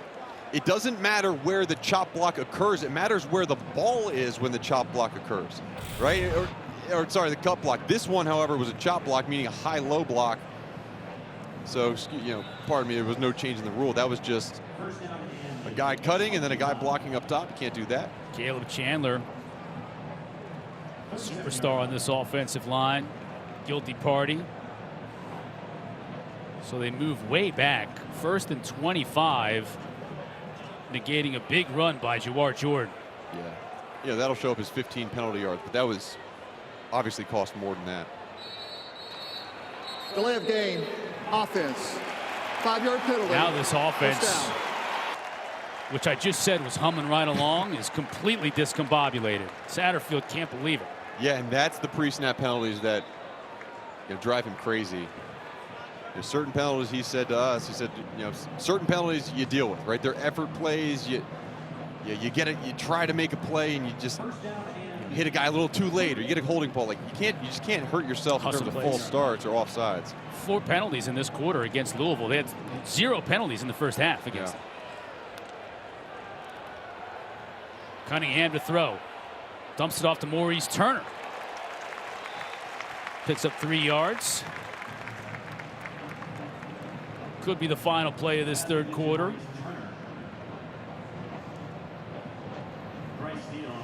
That will be close game at the half mark. Nothing's changed here after 3. It's going to come right down to the final stanza. Out in force after terrible towels. That's really a Pittsburgh thing. Can't really call it a terrible towel. What would we call it here? I don't know. Just cool cloths. Yellow flag. These ones are. Say go Eagles on them.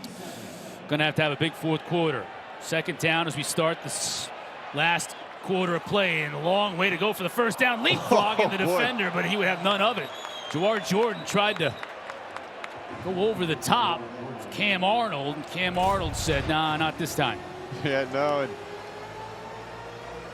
yeah, wow. Okay, Cam Arnold. It's a good catch. Let him down gently, too, which is nice. Didn't get a penalty. Jaden Woodby didn't want to let him down gently. No. So if you're going to hold him up there for me, I'm going to take a shot. That's tag team WWF style. Either way, 3rd down and long. About 10 yards to go, or 19 yards, I should say, on 3rd down. Yeah, Boston College was in zone. Got away from the man-to-man. Bring just 3 underneath. That's not even going to be anywhere close. Cam Arnold again coming up to make the stop, and WR Jordan dropped before midfield. 4th down. 2 good plays by Cam Arnold. We mentioned him as one of those guys who transitioned from safety down to linebacker, and just the way he's built. Seeing him at practice, and he is a solid player, and at 6'1", 230 pounds, he's filled out nicely, and he's really adjusted to linebacker well. A couple good plays in this game. Zay's back to retrieve this punt, standing on his own 20.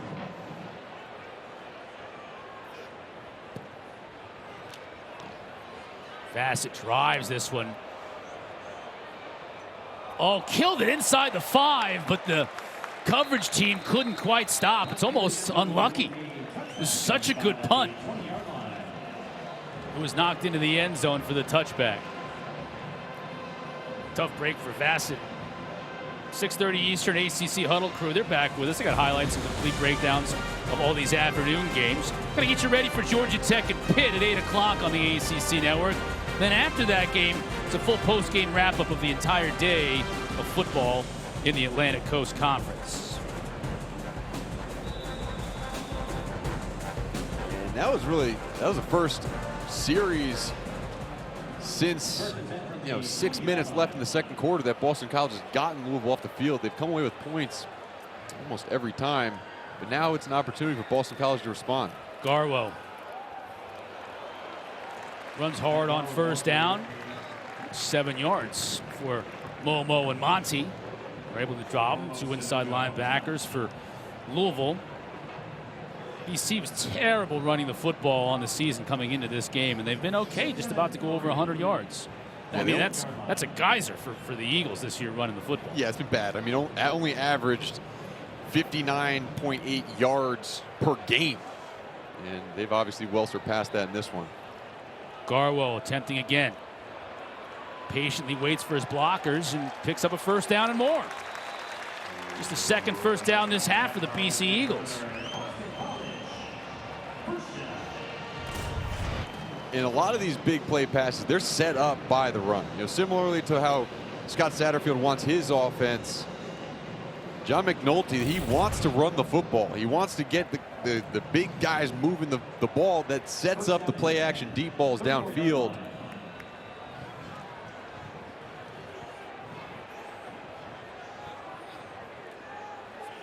Play action to Garwo. Jurkovec to throw. Zay wide open. Stays in bounds. Makes another man miss. Out to midfield. And that's it. That's the play action on first down. And that only works because Pat Garwo, those 2 runs he had. See the linebackers up. Good job moving your feet by Phil Jurkovec. And this is the type of player that Zay is. He's not going to go out of bounds. He's not going to step out. He's going to try to get a few extra yards. Good job of rallying to the football by Louisville defensively.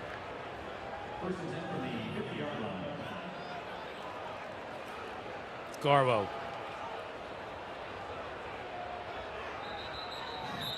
Not much doing there. Number 7, Monty Montgomery again involved.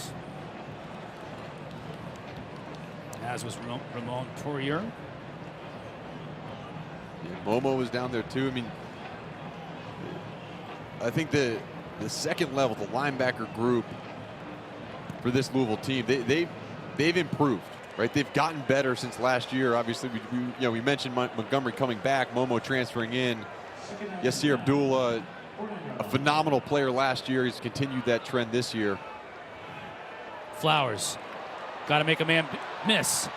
Can't, but he's able to pick up good yardage. Crowd wants a flag, and they'll get it. Well, again, probably going to call. Personal foul, late hit out of bounds, number 12 on the defense. 15-yard penalty will be added on to the end of the run, and an automatic first down. Okay, good. And I think the timing of the play, that was the question, because it didn't look like a horse collar, him getting his hand inside the jersey. And still, again, I don't think that's egregious. It was kind of a continuation of the motion. I don't know if I agree with that call, but gives a bunch of added yardage to the end of that play. Zay shaking up a little bit you see him on the bench. Jurkovec to throw. Nice patient pass play. Got it to Lewis Bond. Ooh, and that's not a good sign. Flowers going in the tent. Taking Zay Flowers inside the tent. Jurkovec can't be worried about that right now. No, Got a good drive going. When you think about it, your top two targets coming into the game are both out with Takis and Zay Flowers for now.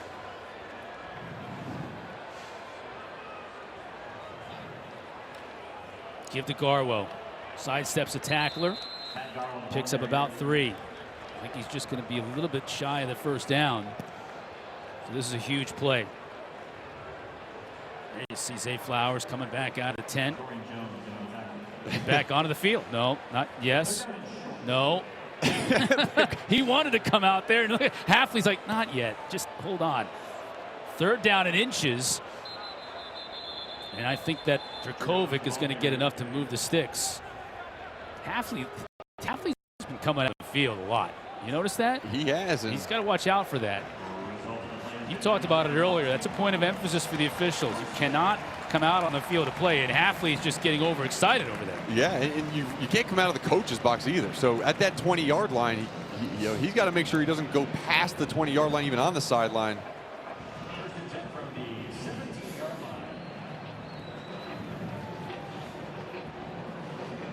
Fresh set of downs for BC. Jurkovec under center. Broom has got nowhere to go. Momo. Play by Momo. Wow. Just blew him up in the backfield. Momo Sanogo. Good job of diagnosing the play, getting through the line of scrimmage, and making a solid tackle in the backfield.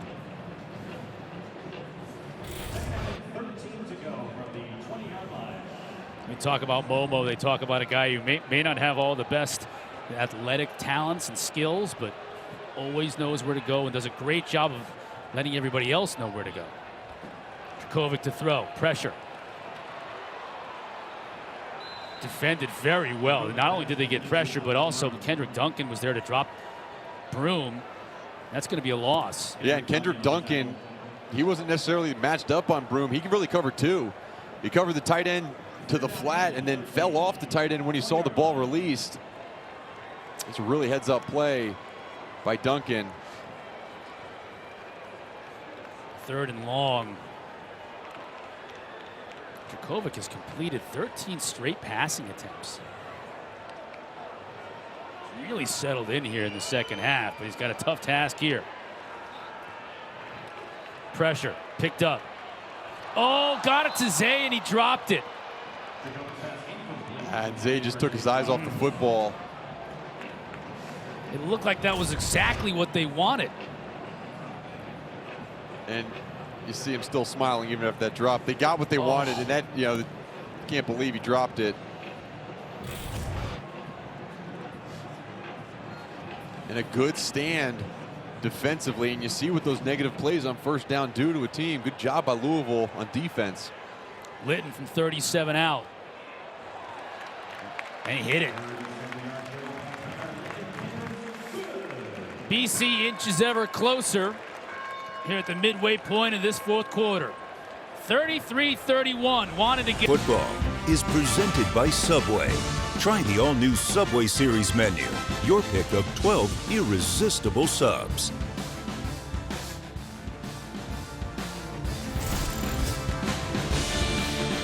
First down for BC as we play this final 4:56 of this game. Down 2 after a defensive stop. Jurkovec, play action, pressure on the outside. He steps up, avoids it. He's got a lot of room to run. Into Cardinal territory, inside the 30.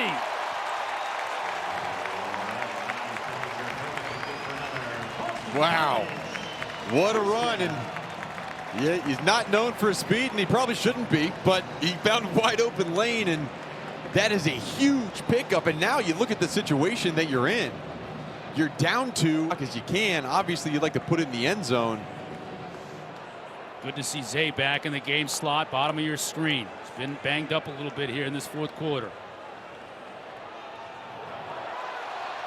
And he gives a block on this carry. Inside the 10, down to the 7-yard line goes Alex Broom, and a flag. And they might get a holding on Williams. Jade Williams was out there.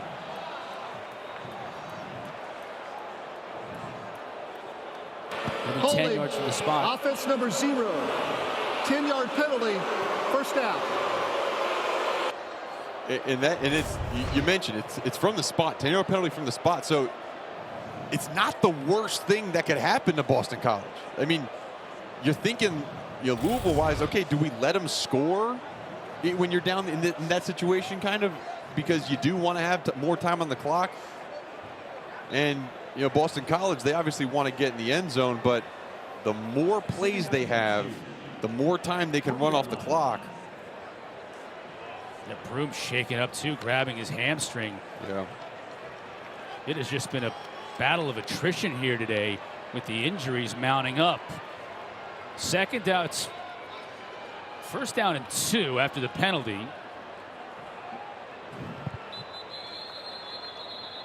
Let's see where they mark this one at the 20. Now we get a late flag. Crowd was calling for it. Took the officials a while to find it. Now they do. Personal foul. Unnecessary roughness, number 99 on the defense. Penalty is half the distance to the goal. Automatic first down. Now that's a big call. Nose tackle Desmond Tell. And you can't do that. You get the stop. And this is what Scott Satterfield talks about. He makes his players run after practice when there are dead ball fouls. And that right, that's the hands to the face. Right. That was it. That's it. It's right at the very end. But that qualifies as a dead ball foul. And once the whistle blows, the clock should start running again as well.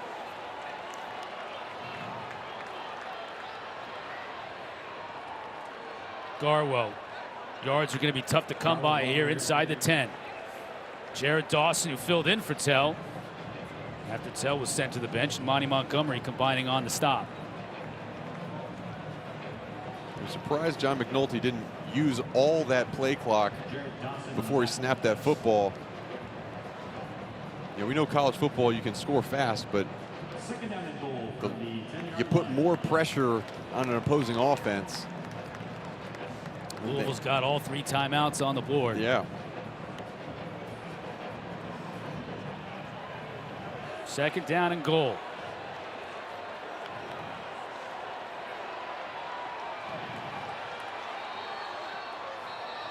Delay a game. Delay of game. Offense.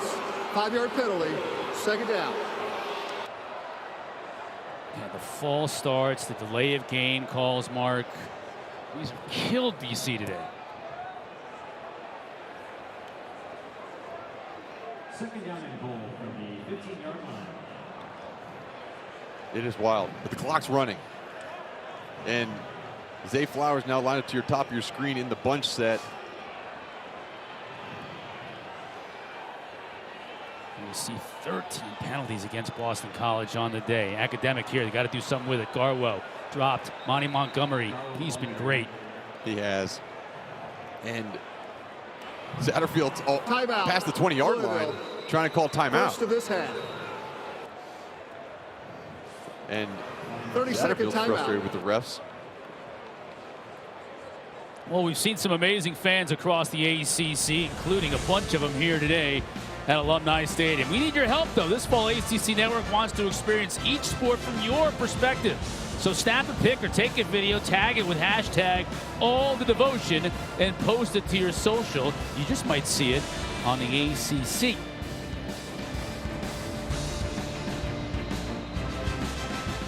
All right, well, the yardage markers are on the ground because it's 3rd and goal from the 15-yard line. And you got to have confidence in Connor Litton to get the football through the uprights. And you got to be safe with the football offensively. You got to tell Phil Jurkovec, like, don't put the ball in harm's way because we cannot turn the ball over.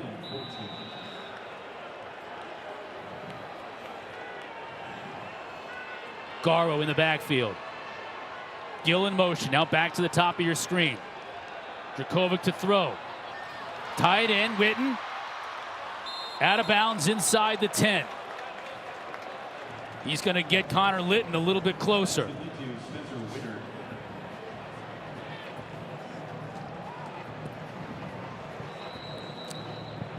And now the timeout again by Satterfield. 30-second charge timeout to Louisville. That is their second of this half.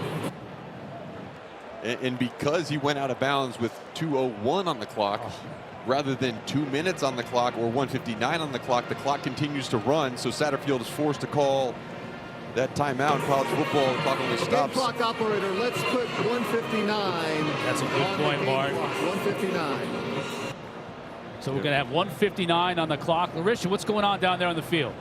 Bad news for Louisville. Malik Cunningham is out. We will no longer see him today. All right, thank you for that update. So when Louisville does get the ball back, Litton makes this kick, Mark. They're going to be down a point with 1:56 or so left to go on the clock. And it's going to be up to Brock Domon, backup quarterback, to lead them to victory. Yeah, one timeout left.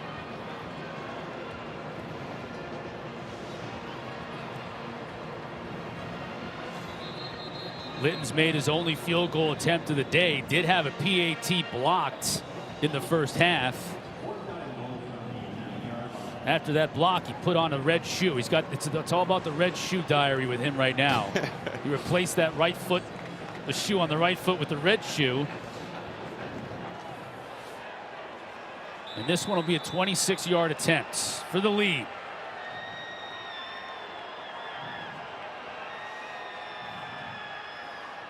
Good snap, good hold. Litton with the kick, and it's good.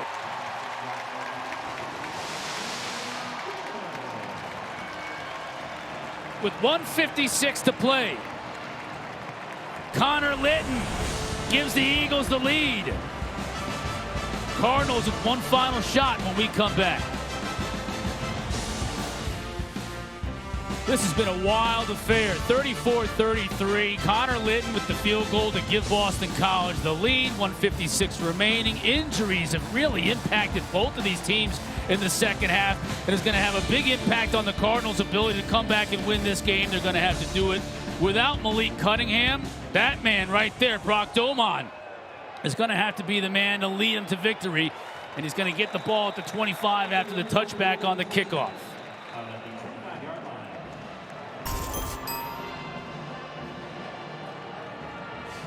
Good look at Domon right there. Transferred in to Louisville from Independence Community College, and he had a good career there. 1,500 pass yards, 10 touchdowns, 5 interceptions. Has played sparingly this season. Last game, 5 for 8, 73 yards, but none of that matters right now. All that matters is, can you move the ball down the field for a field goal? Pressure, ball up in the air, incomplete. BC brought 5 and got home. And who was it? Donovan Ezeraku. Coming off the edge, he's been so good in terms of containing Malik Cunningham. Now he's on the pass rush. You see him on the right side of your screen. Really good move and a good job of getting his hand up, avoiding contact with the head or neck area, forcing the errant throw.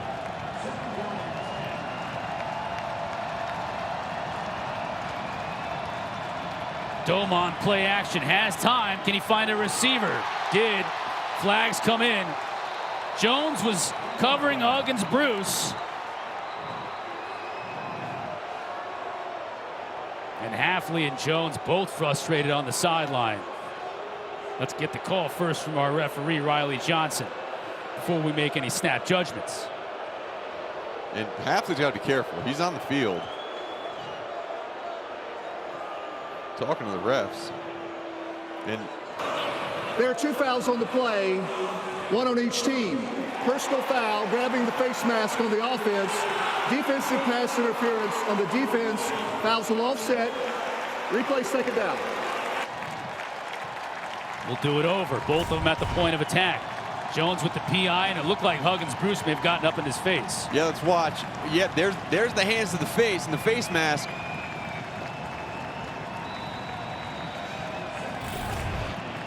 There's the hands to the face mask. They got it. Jonesy was. They got it. Replay, second down. Well, watch where that matchup is, right? Where down the bottom of your screen, you got Elijah Jones That's where he's lined up man-to-man on Tyler Hudson. Right. Domon going deep. Cam Arnold in coverage. Louisville wants a flag. It's on their sideline. They won't get it. I think that was actually Jaden Woodby covering the tight end. And Marshawn Ford.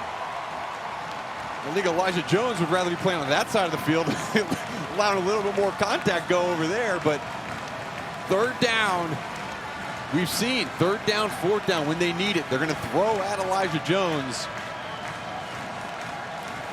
It's a huge play as this Boston College fan base is on their feet making noise.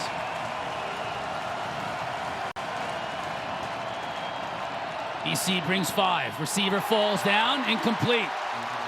Trying to hit Braden Smith. Jason Maitrey was there. 4th down. Just one timeout on the board for the Cardinals. Got to go for it here. 4th and 10. Stay alive in this game. Right off the open, we mentioned the importance of this game. Both of these teams are already 0-2 in ACC play. This play right here could determine who goes 0-3. BC bringing the house. It's picked up initially, incomplete. Smith wanted a flag, won't get it. Maitrey again on the coverage, and the BC sideline explodes in celebration.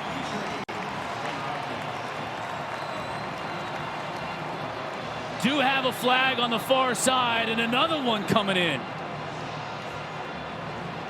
And I think Jaden Woodby took his helmet off. And obviously the entire bench cleared. So those are two things you can't do.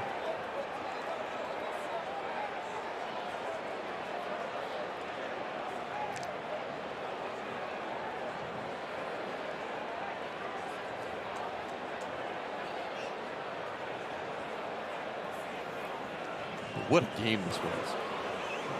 After the play was over, unsportsmanlike conduct on the bench for Louisville. Unsportsmanlike conduct, defense number 9. Those fouls will offset. The ball goes over on downs. First down, Boston College. And that's the most important thing in this game, is that Boston College now secures possession. Here's the last play. You see the coverage. The tight coverage. Contact on the back of the wide receiver. Boston College, number 9. That's his first unsportsmanlike conduct foul of the game. You know, I think, gosh, you know, a lot of contact, no matter on both sides of the football on those last 4 throws. And Boston College, barring any catastrophe, is going to walk off here with its first in-conference win. Everybody here needs to have a cool head right here. Nothing good can come from getting ejected from this game right now. Our MVP of the game, it's brought to you by Sport Clips. Timeout. Louisville, 3rd and final timeout of the half. This will be a 30-second timeout. As Louisville calls their final timeout, Mark, it's the man we said had to get the ball in his hands at the start of the show, Zay Flowers. Zay Flowers, he dominated in the pass game. He ran some phenomenal routes. He got open. And, that doesn't even mention, the 2 rushes for 22 yards and the fact that, he was able to make things happen with his legs. When this team came into this game, there were almost no big plays that they had. Now, this is the big play Zay, and he made big plays for his team. He sparked an offensive revival, and so deservingly, with 30 yards per reception, got number 4, Zay Flowers, with the honor. Started on the ground, thought that might have been a touchdown. He stepped out at the 1-yard line, but he made up for it. It's like, I'm not getting a touchdown on that one. Great individual effort there. I mean, look at these routes. Like, he's just turning guys all the way around. And Phil Jurkovec, good job of delivering. And Phil Jurkovec bouncing back after making some mistakes early in the game. I mean, Jurkovec stayed 18 of 21, went over 300 yards, had the 1 interception in that terrible fumble deep in his own territory, but 3 touchdowns to go along with it. It's a great bounce back game for him.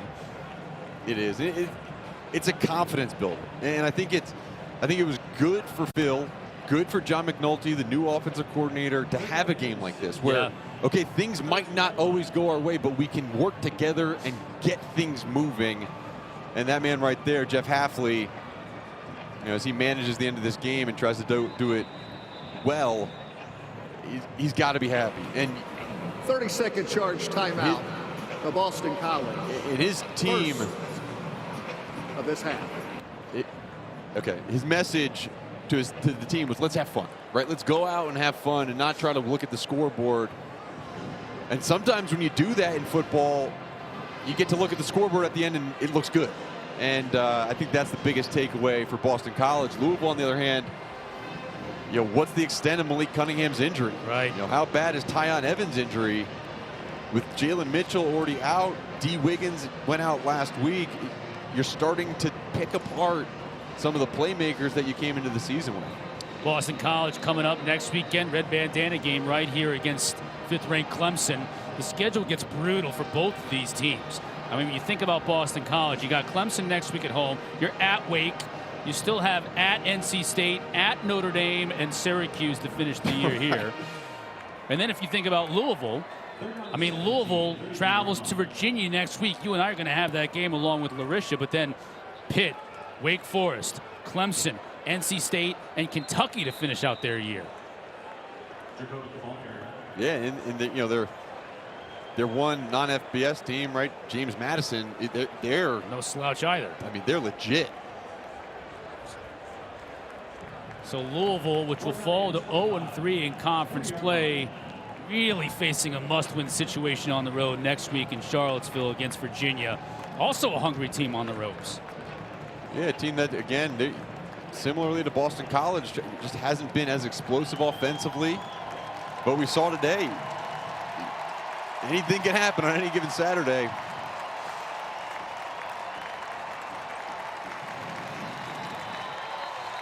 The game is not over.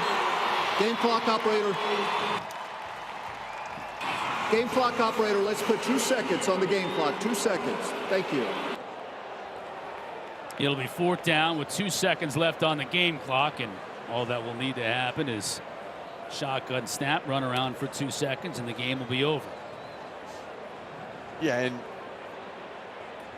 I think that's an important point. You saw these last 2 kneel downs.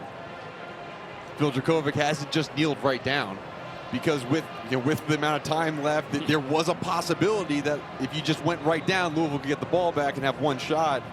Trying to milk those extra couple of seconds. Yeah. Look at that. That's a head coach talking to a quarterback that's been struggling and saying, you got this.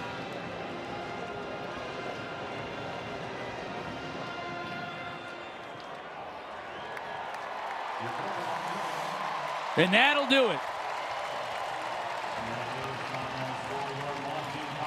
Gutty win for Boston College, picking up their first ACC win of the year.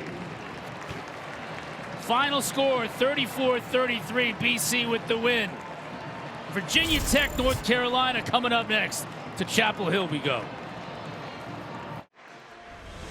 Carolina fans delighted to be mostly dry as they enter Kenan Stadium here in Chapel Hill. Drier conditions. Good news for the Tar Heels passing attack and the super talented freshman